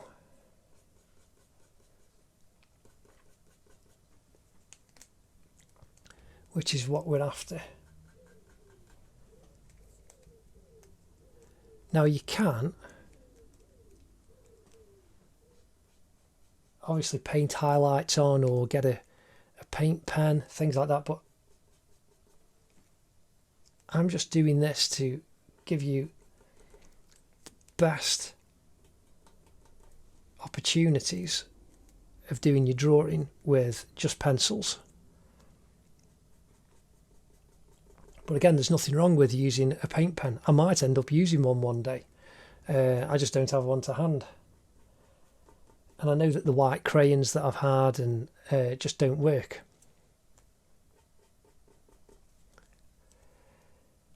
But it is easier on this kind of hair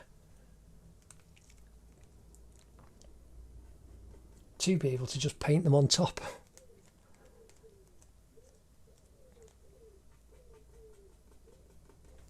Now, again, I'm now going to come in with the older one, because I want these areas where it's a bit lighter to not be so erased. But this will all work together when we put some more marks back on. So I actually boffed here. putty rubber. So I'm just coming in with a blending stump and I've smoothed that back in. The same here, just nice and gentle.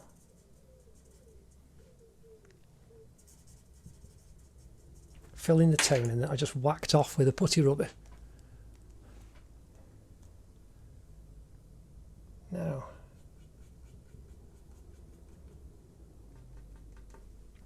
that's all looking quite good. Now, I'm going to come in with the 4B pencil.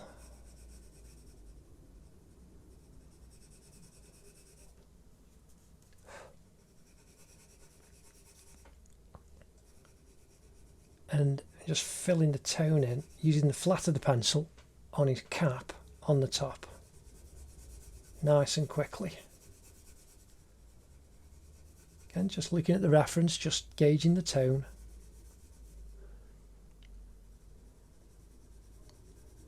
Just filling the area in.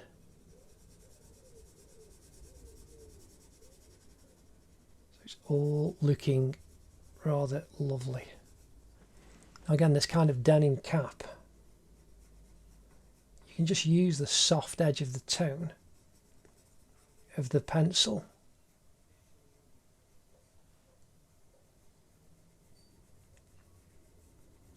to create the effect of that denim. It just works on the paper and looks quite nice. There's the crease.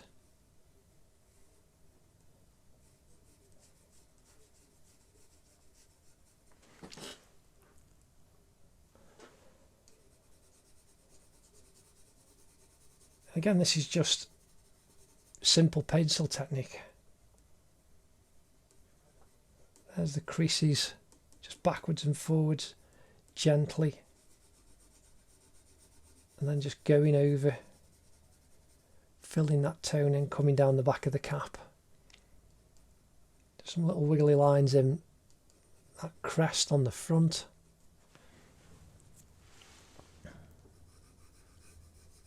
And the edge of the cap coming down.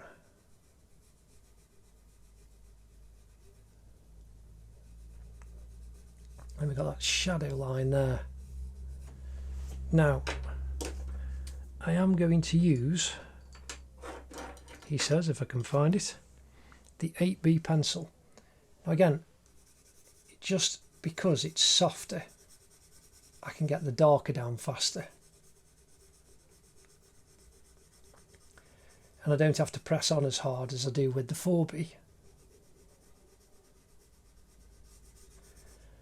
And so this is going to fill in all of this cap, the peak of the cap.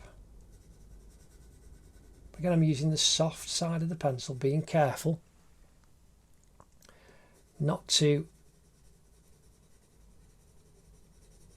snap the nib, the tip of it, which is very easy. If I increase the angle, I can end up snapping the tip of the pencil very, very quickly and easily.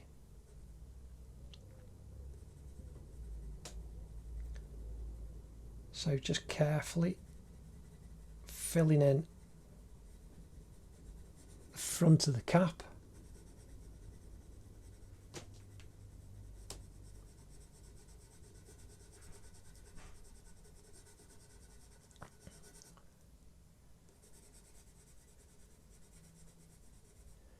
Down the back of the thumb.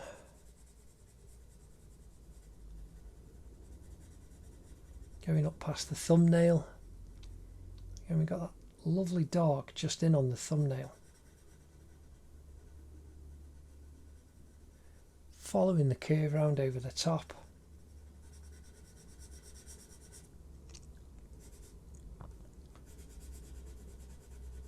And now, again, I'm resting my hand, well, my wrist on my right hand, pivoting from my shoulder.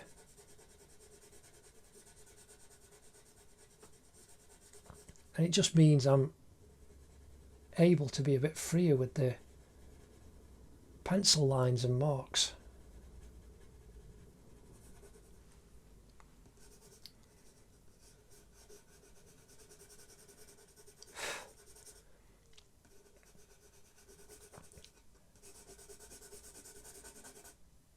So now we're just going to fill in this gap quickly but carefully.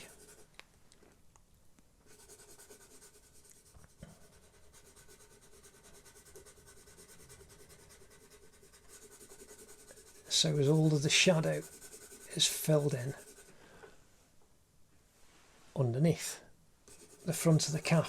Now this will really start to pull the drawing together.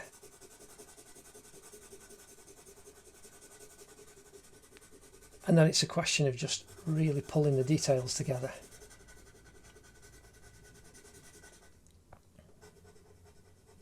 So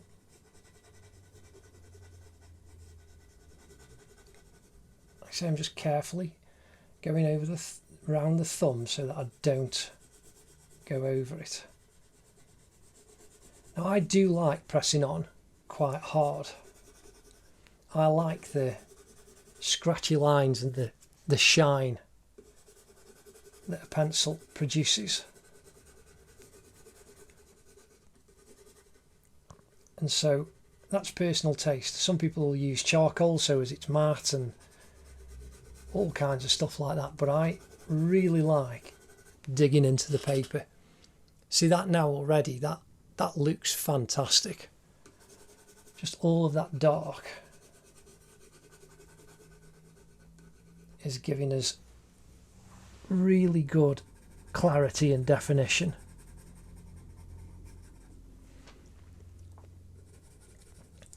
So now I'm doing the dark in this triangle off to the back of his head.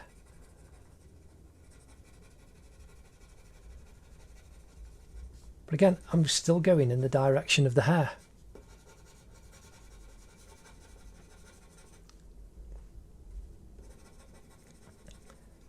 And that's a really good thing to do and consider. So now, just quickly before we build up, like the next section, we will build up a lot of the detail in the hair. I'm just squinting my eyes and looking for where the darker areas are, where I can just indicate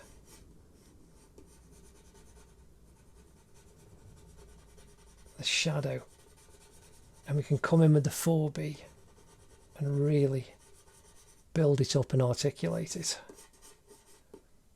so that it stands out.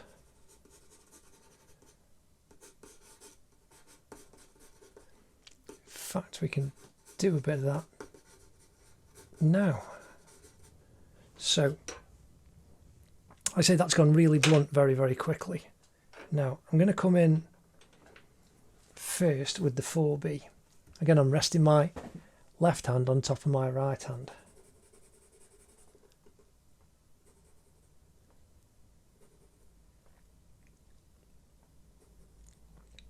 We've got this hair that's coming down the side of his cheek.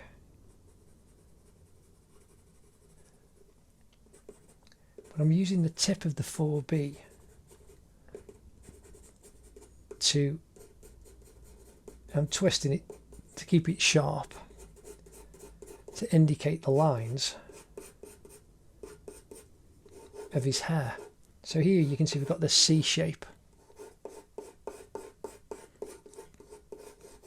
and they curve around, and all of this is filled in. Now they're a bit straight, and then they start to curve out in a little D shape there, and then here we've got this fantastic C shape in the shadows going into the black. Again, this curve over the top going into the black. So I'm going in the direction, I'm being careful now because I'm trying to leave this highlight there.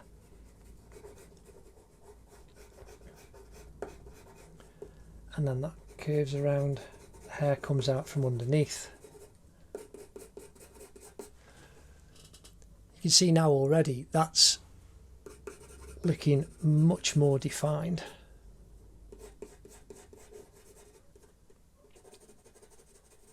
And three-dimensional. Now I'm being very impressionistic and quick with this. And if you want to be photographic, you have got to spend days just on the hair. This would be phenomenal to do. It'd take you multiple days to do this hair in absolute realistic photographic style. So here we've got that C shape curving round, and then they're going the other way here. And again, it just goes over the top of this highlight here.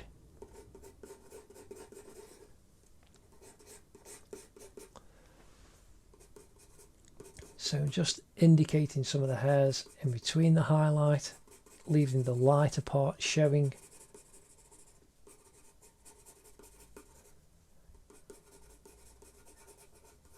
And then where that comes over the top.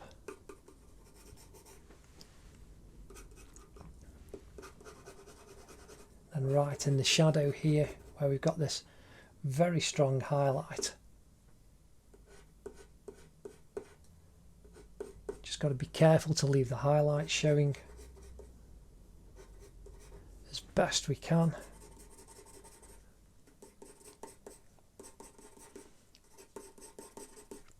Again, I'm just filling in as much as I can. And already you can see that's looking very, very lovely and three-dimensional now.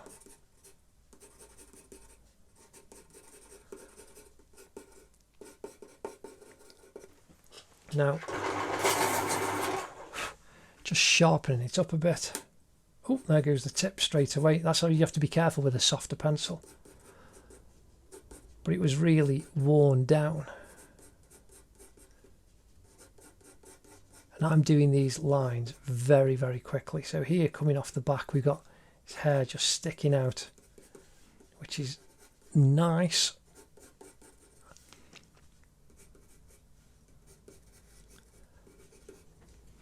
But on this one here, as it curves down, we've got a kind of dark banana shape of hair inside.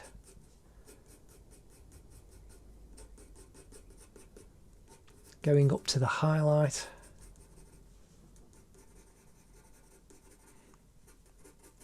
Up at the top. So again, here in this central mass.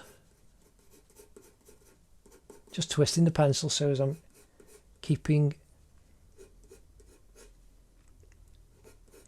a sharper line. And this comes around.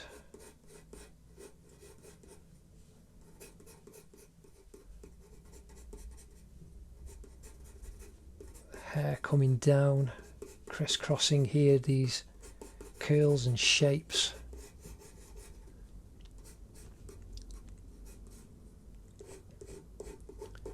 And this lighter grey.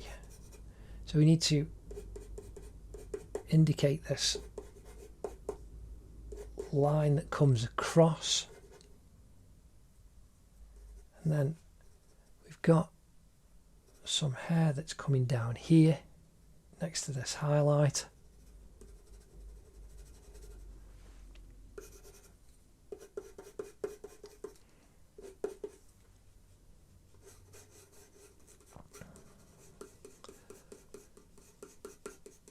And then again, just more of these C-shape lines.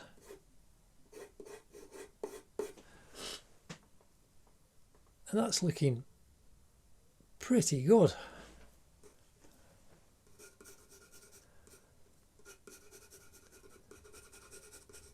Again, we're just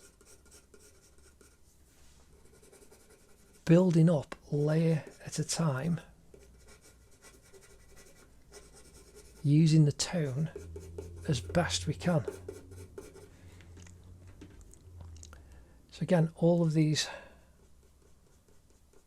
darker ones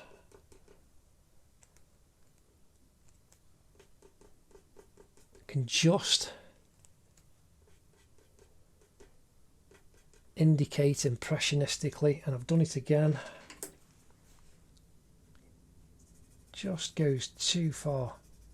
There we go.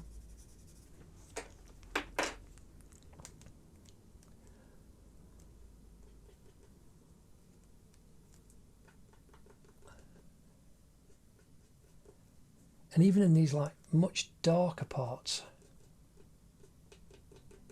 just using the putty rubber just gives it, you can see there we've got those little highlights inside. It just gives it that little definition that we need for the reality of the highlights that we're after. Again, because I'm going for an impression, I'm just doing this really quickly. So again, up at the top, lighter, but still using the 4B.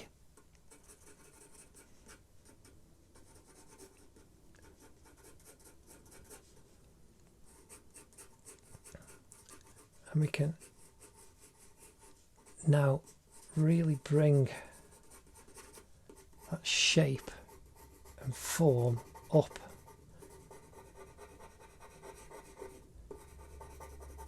into the darker areas.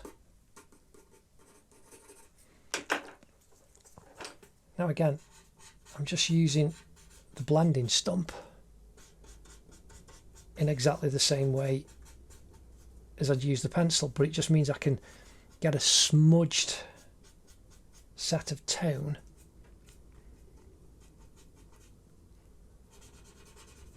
where I need, on like say these bits of hair that are coming down here, and it just groups the hair together then. Again, just softening over where we pulled those highlights out.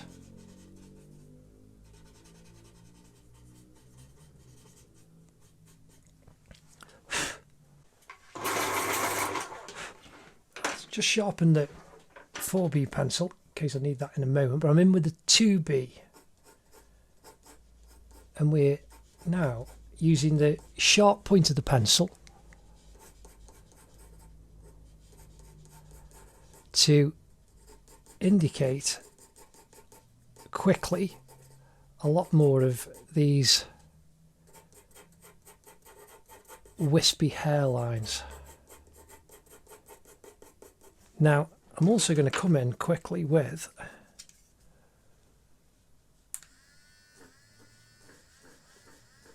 this electric rubber,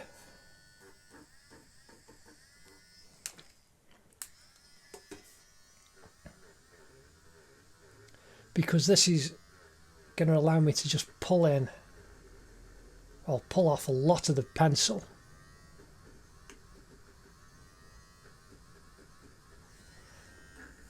to get more of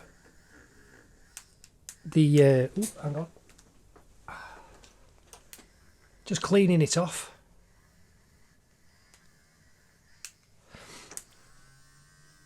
So like here we've got some stronger highlights,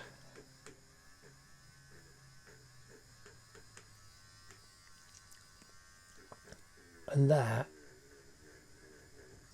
so it just gives me another, I mean you can see there it's just really pulled up those highlights nicely.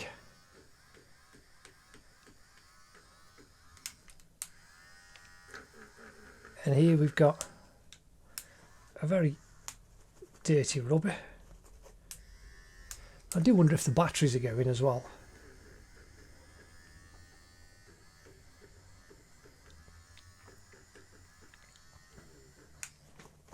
Just cleaning it off again.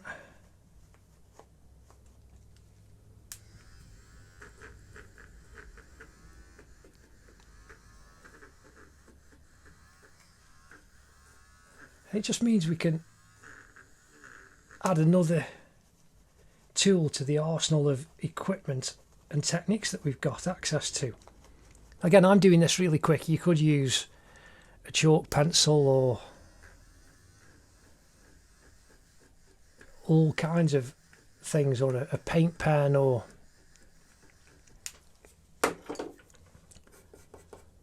but now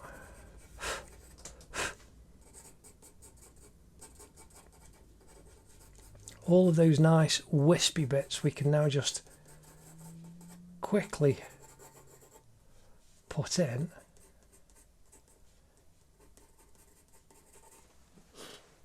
and you can see it just looks really nice.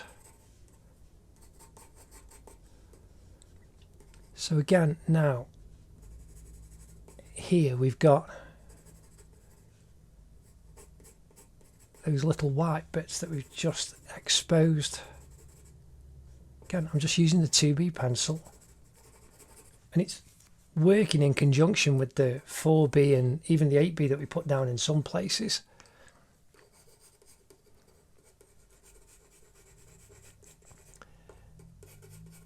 To give us the definition and lines that we actually want.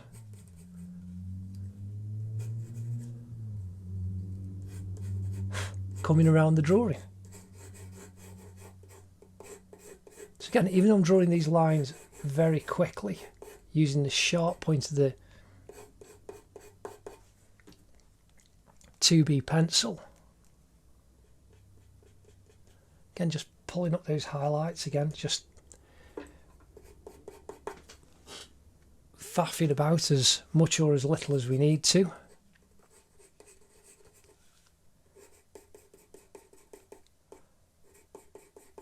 And that's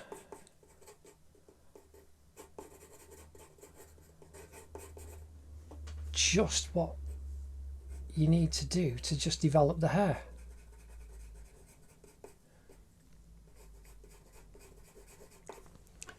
So again, you can see I'm just leaving the highlights. Now I'm using the flat side of the pencil, creating that softer tone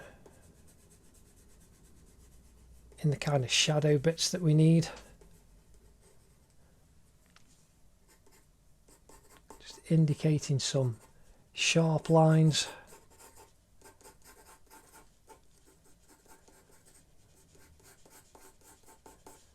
Where they need to come round.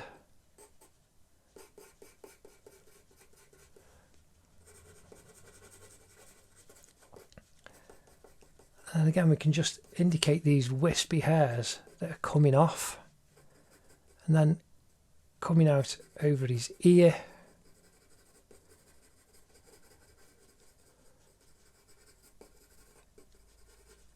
Over and above the eye.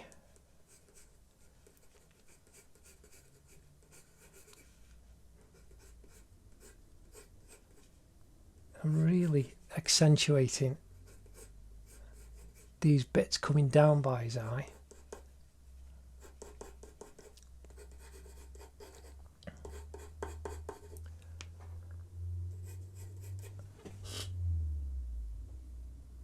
And that's looking really, really good.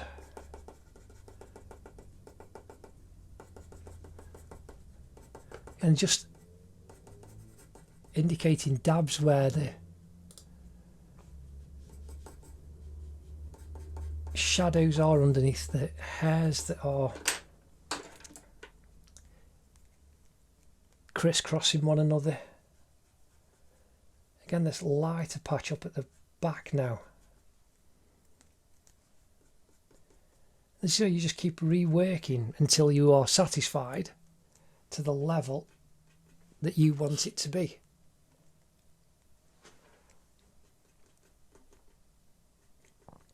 And I think that's looking rather splendid.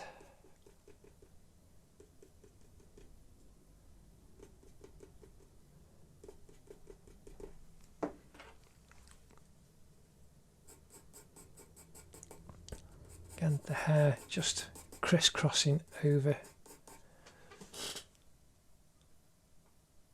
That looks absolutely lovely. I'm really pleased with that. Again, that's such a vibrant, messy hairstyle. Again, just indicating some of those highlights crisscrossing again.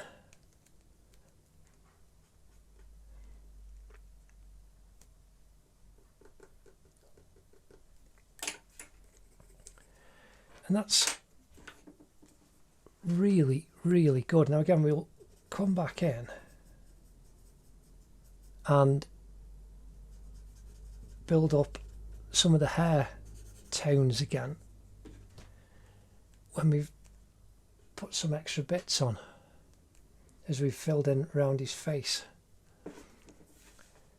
So now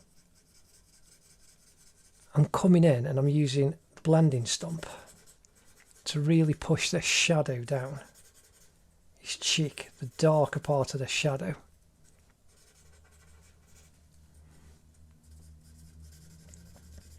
Now I'm just pressing on lightly because it's darker at the top. As it comes across the curve of the upper part of his cheek, got this triangle of dark. That got very dark band that comes down there.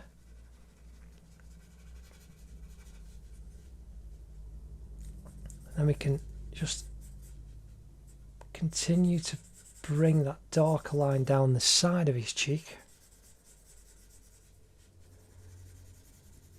And then come down the chin.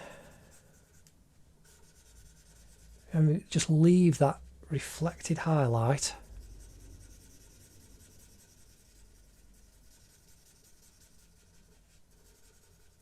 And just soften the shadow out as it comes over the chin there. And again, a little bit darker. And then we want darker underneath the chin.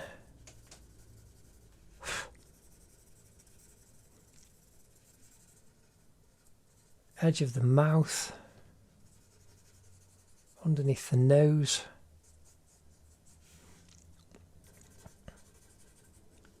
Now here we've got around his eye.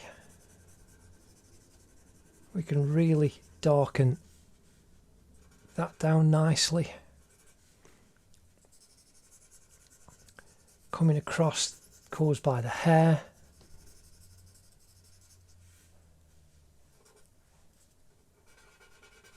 But we've got, you can see there, just nice shadows caused by the hair coming down. The upper part of the eye socket just needs darkening. And then this corner.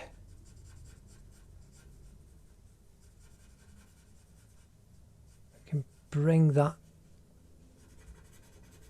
around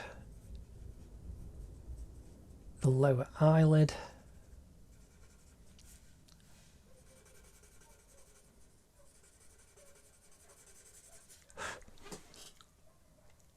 Now again, that's really looking. Now I'm going to just wipe the end off because there's lots of graphite on this, because we need to do a similar thing on the left eye and the left eye socket, but not as dark.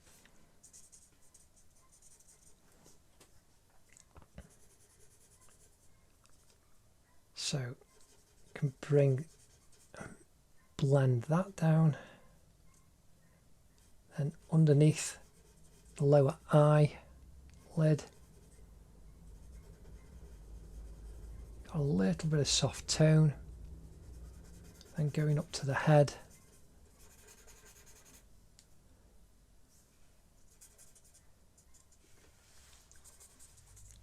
So now we've got this tone coming down his nose. Again, just like we did with the brush, we're just doing the same thing. So here we want a little bit of tone coming off the corner of his tear duct.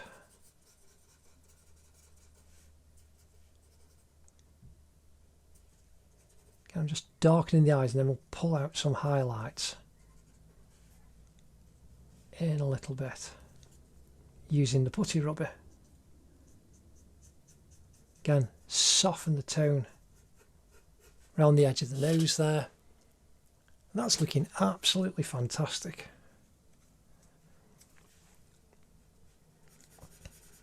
Now down underneath the neck and underneath the chin line. Again, just softening and not obliterating that little reflected highlight.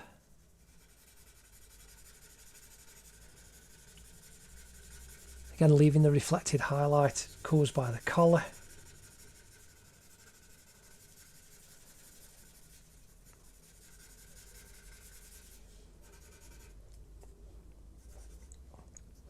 And then this shadow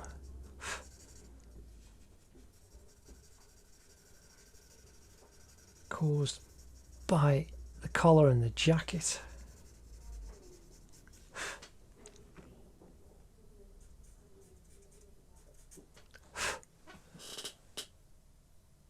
That's looking truly stunning. Now, again, this thumb, I'm just pushing the tone around quickly using the blending stump. Because we're not going for overall detail.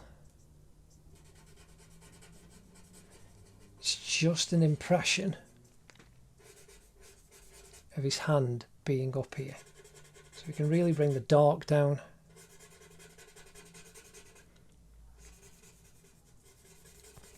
And just as if we're cross-hatching, getting this diagonal of tone. Now we come up to the thumb, we can just really fill that in. And then push the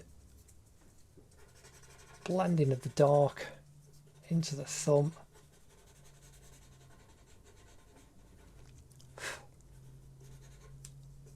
Again, the same on this finger.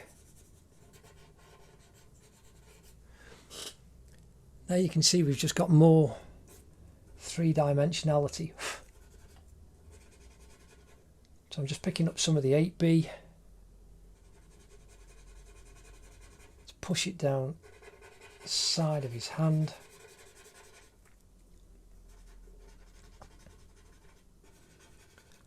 And the thumb and the thumbnail.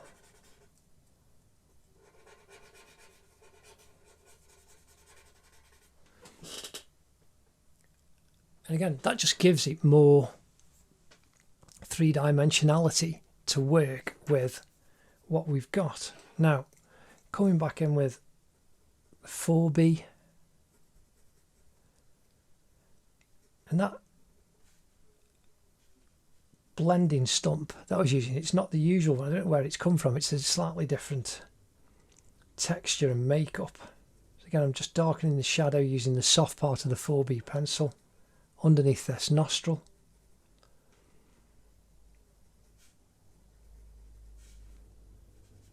But you work and use what you've got.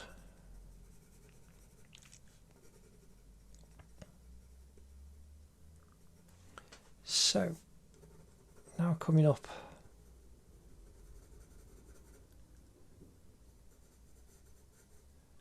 just putting a little bit of definition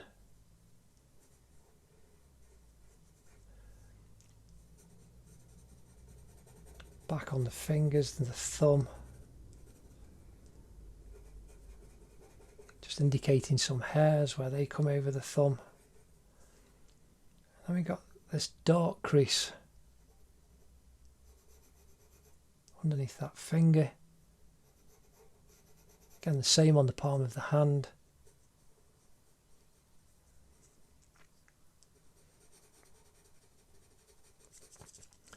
And in between those 2 fingers.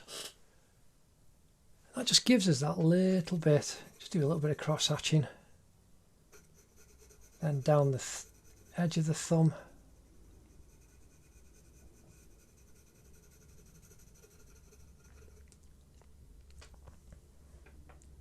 Then we got some crease lines coming off the thumb and off the palm of the hand.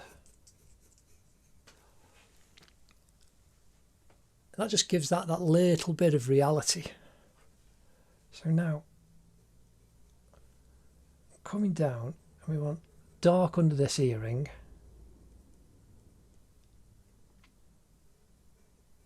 And as we curve underneath, just indicate some dark as it goes around. And a bit of a mid-tone on the top, just leaving that highlight. Now on the back, got a very dark bit that then goes up into the ear. We'll leave another little highlight, and then dark coming right the way round to the back.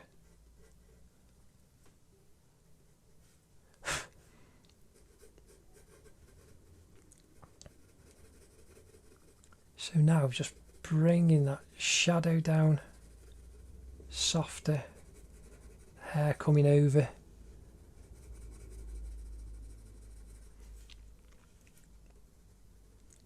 And we really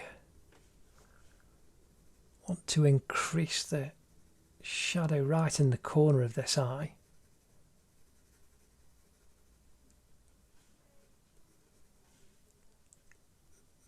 And the fold above, just softly, gently increasing the intensity of the darkness.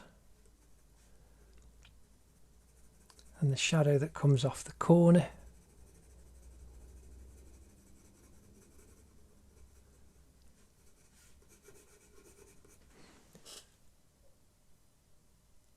That's looking really lovely.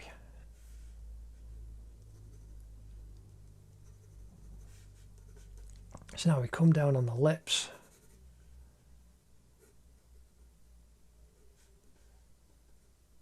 Got this darkness that comes over.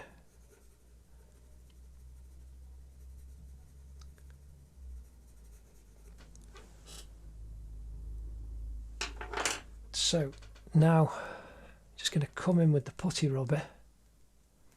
We got highlight on the centre and coming across the bottom part of the lip.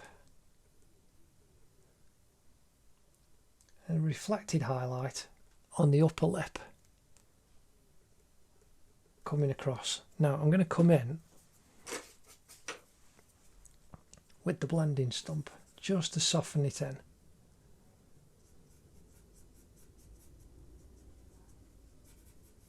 That gives us the tone, a softer tone that we're after. Highlight on the inside of that lip.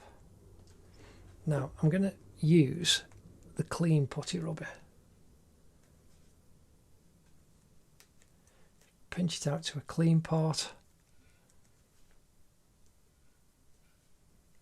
We've got highlight over the top of the nose, top of the lip, sorry, not the nose, up that edge and down the top of the lip, coming around the edge. Now again, just the blending stump, just softening off the edge of the mouth there. Just coming over.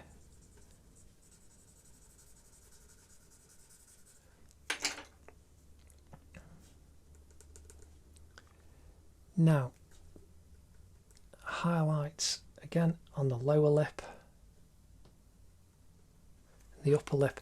Now, that seems quite bright, but what I'm going to do is come back in with the brush and you soften those down, but you've still got the highlights. There you see his lips are really standing out nicely. Now, right on the top of his nose,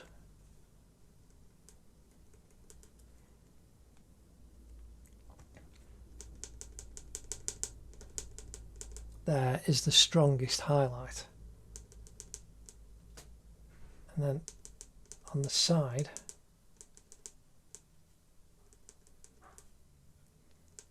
and coming up the centre of his nose, we've got a few more highlights. But again, we can just soften those down a little bit.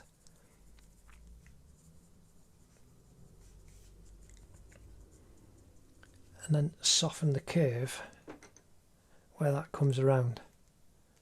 Again, on the side of his right nostril, just indicate a little bit.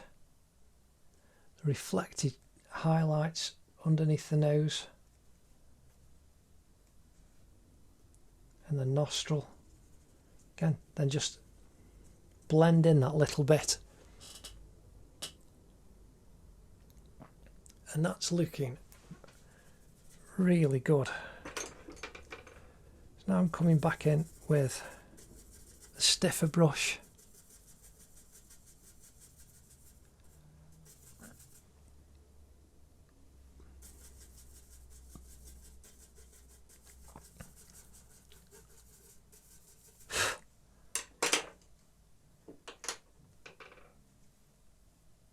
That's looking rather fantastic. One more section. I think we'll just whack some stuff in on the shirt and the jacket, and then it's final details. But that is looking really good. I hope you're enjoying it. Right, in with the 4B pencil, and we're going to quickly filter in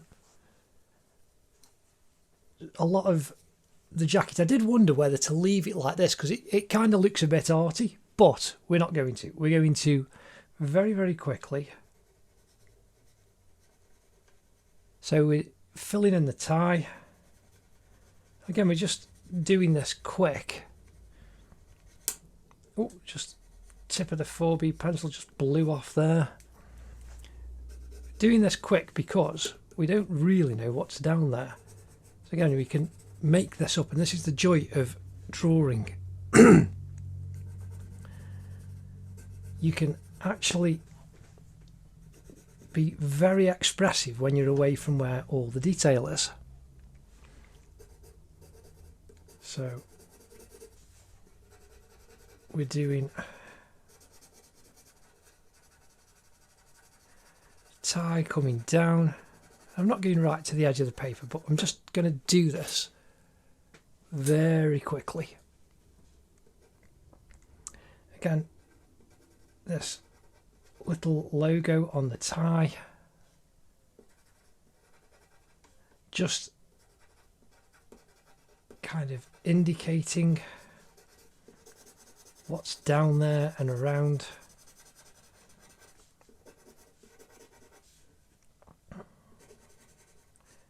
That's the dark coming over the tie, and again we can be a little bit looser with this. You can see straight away we're getting just some nice shapes. So now I've got a sharp tip, so I need to just be a little bit careful, but the shape caused by that tie is actually really lovely. So now coming down, we've got this fantastic area of shade that then comes out. So we then want the shade under the collar, right into the corner, and then we obviously want some shade created by the tie, the collar coming down here. Then we've got the jacket. So we've got the dark going there. Now we've got this kind of herringbone pattern. So what I'm doing is drawing the line down and just to indicate where the actual herringbone pattern is going to go.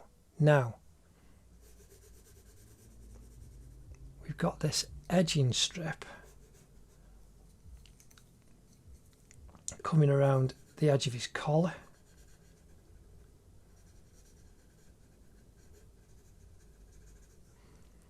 And then where it comes down this side, and it's darker as it comes off on the far right hand side.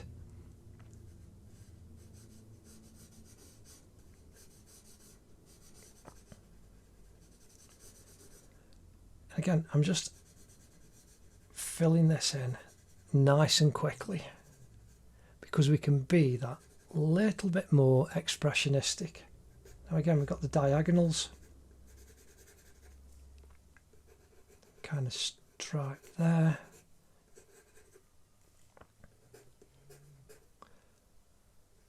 Got those diagonals, darker at the edge and lighter through the middle. Again, I'm just going to come in with the putty rubber.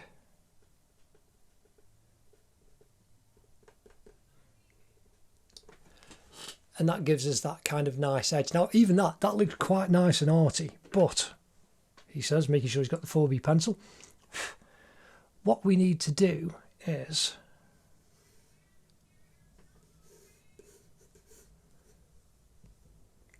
we've got this herringbone pattern, so I'm just being very careful right next to his cheek, and this is where it's darker, but we need to use the flat of the pencil coming down. You can increase the shadow there, so it's these little V shapes. So now I'm going in the opposite direction. Ooh.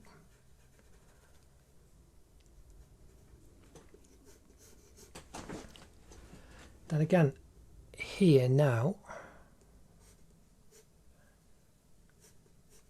we're going down. Now, if you want this to be photographic, you've got to literally match every single one perfectly.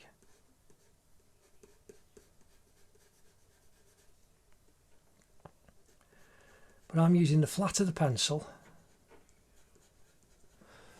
to create that herringbone effect, and you can see straight away we're getting the pattern now very quickly.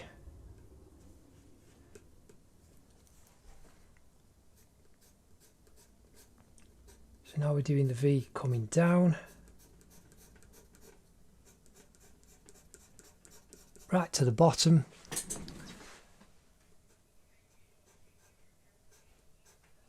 And going to where the edge of the collar is.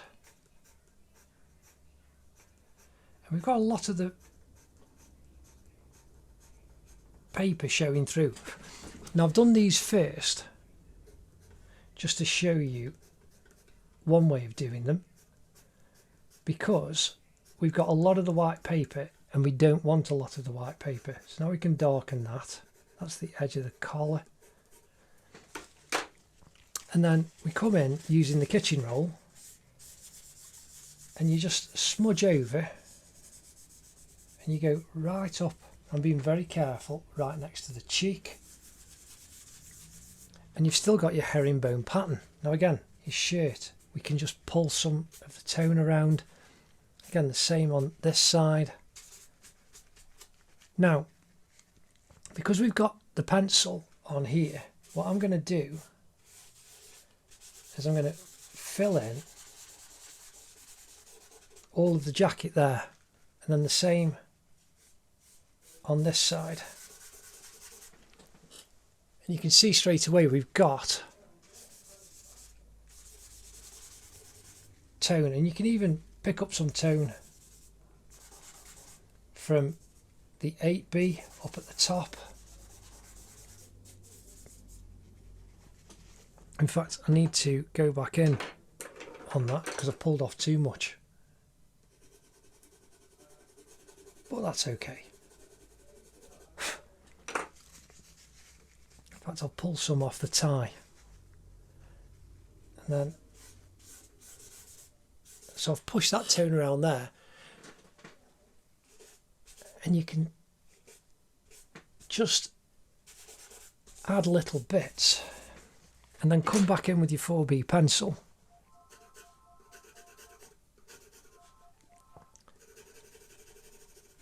And this is where you can increase the shadows by just darkening over some of the lines again.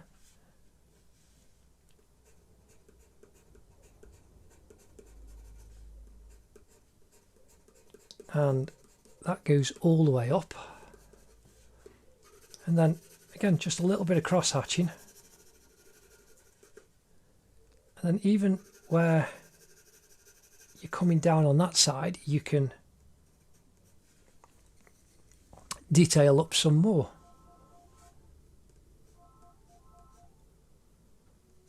So then we've got the lines on the top where it goes over. And again, the ones behind, we've put the tone in, and you can kind of see we've got a curve coming over. And that's where we've got the diagonal lines going on the tweed. And you can just follow the direction of the jacket as well, and that'll help you make it look real, but we're doing it quickly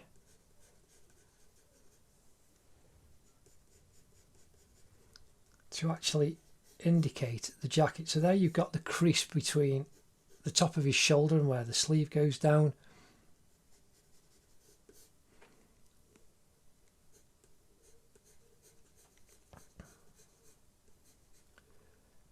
Now we've got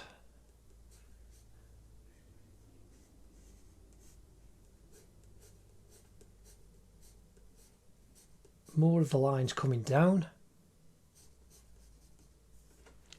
Then the horizontal here, so we just want a directional line that we can go to and another one. So then we've got horizontal lines coming across. And then just off the vertical as they are coming down again. And I'm using the flat of the pencil just to indicate. And again, horizontal. And all of a sudden you've got that fantastic patterning in his jacket. Cross-hatching, building that shadow up.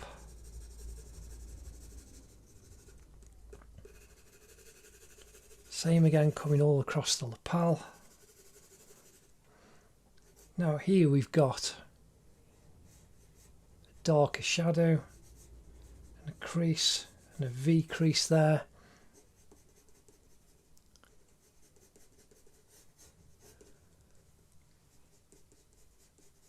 And we can just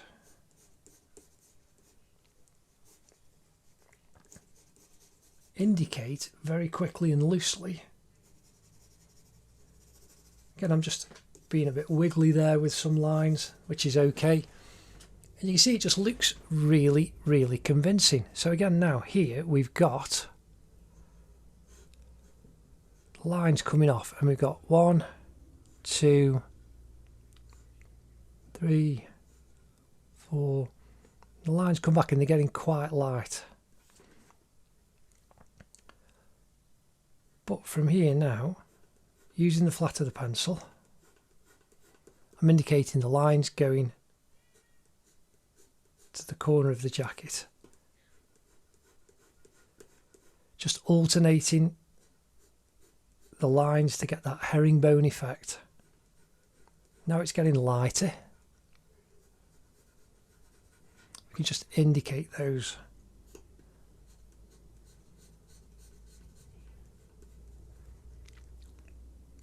Now coming down the jacket,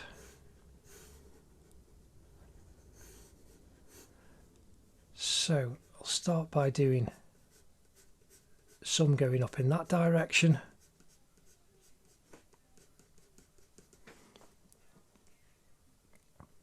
And then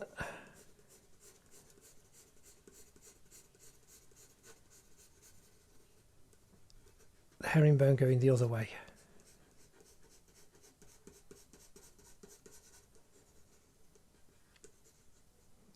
And then we want these little ones going up to the edge. Now, again, I'm now just coming over very lightly using the flat of the pencil. Basically cross-hatching, but very quickly. And that gets me the tone that I need, the darker tone, without obliterating those little lines that we've just put in. A little bit of shadow there. Again, shadow now on the edge of the collar.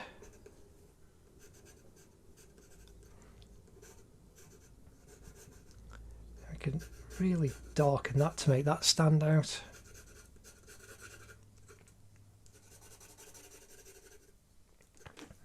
Now again, just coming in with the putty rubber, and I'm just really dabbing quite strongly where we've got those highlights. Again there, because we're just dabbing, we won't pull off too much of the herringbone patterning that we've put in. But then you can come back in with the kitchen roll or a brush, just do the same thing, and you soften that tone over, and you don't lose, it's not then sticking out too much. Now, just sharpening the 4B pencil. So I've got a nice tip that I can use softly.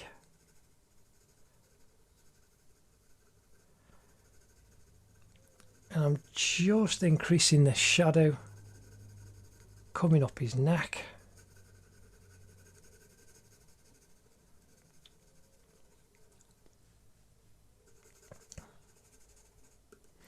Again, we need to, there we go, just softened over the logos.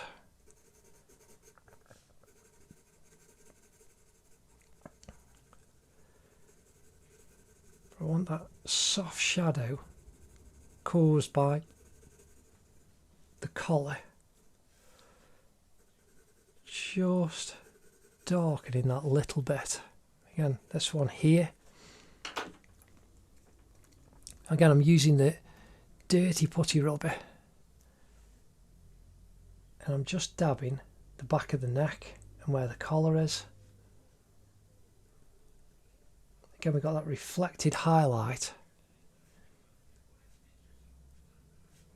I can accentuate it now,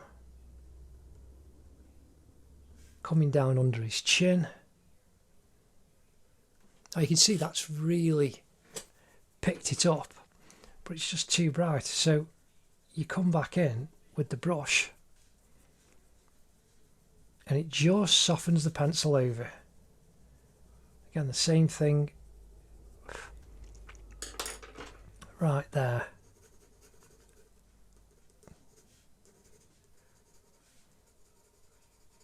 And then we can bring the shadow right up to the cheek caused by the collar.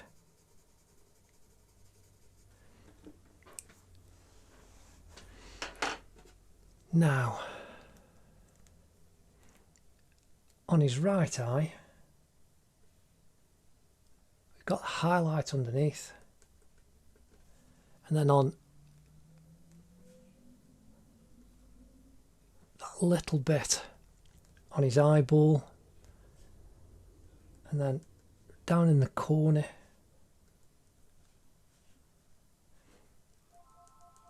Again, I'm just dabbing very carefully underneath the eye, and that's pulling a lot off. And then above the eye.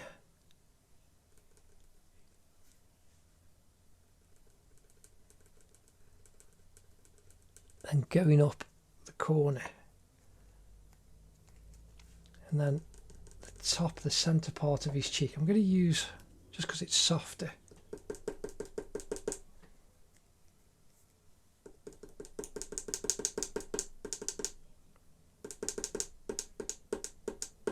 Oop, didn't want that to happen. Because I was using the dirty putty rubber, it actually put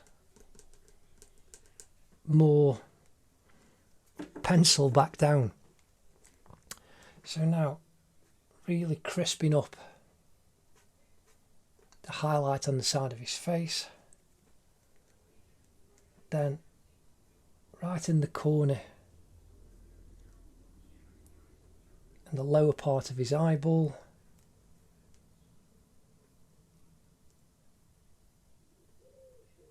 and then upper part of that left eye,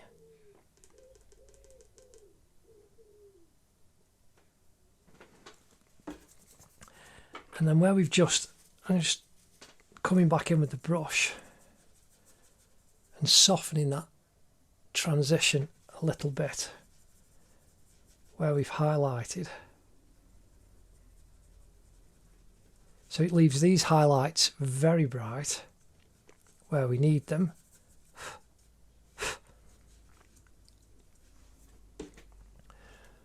but not the ones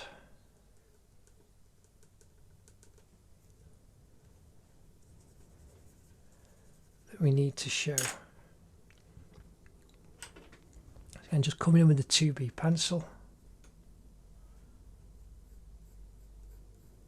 just bringing some delineation, the shadow underneath the chin.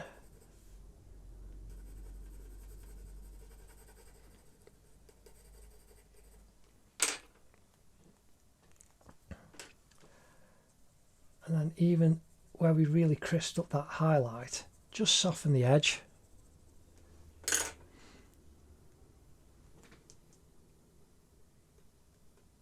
Highlights on the earring. Again, softening the transitions, those highlights around.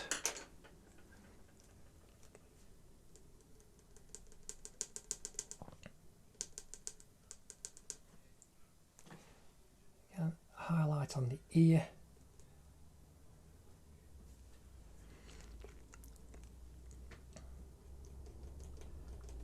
And a couple of little highlights indicated on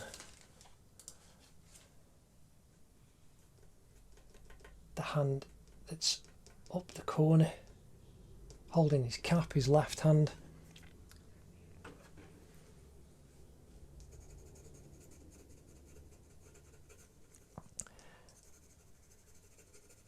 And that's looking pretty good. So now this is literally sharpen the 2B pencil. And now I'm using the sharp point of the 2B pencil just to bring in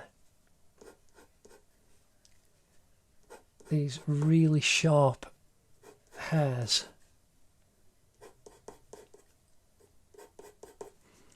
That are coming down and off his head over his forehead.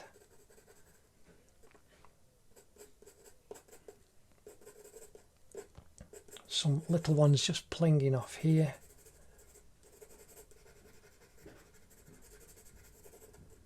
And that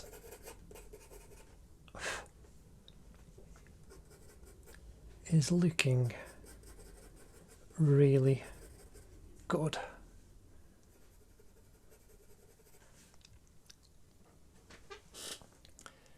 Anyway, I am really happy with that.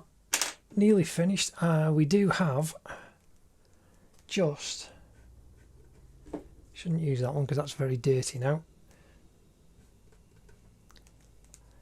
Just some crisp up highlights on the collar.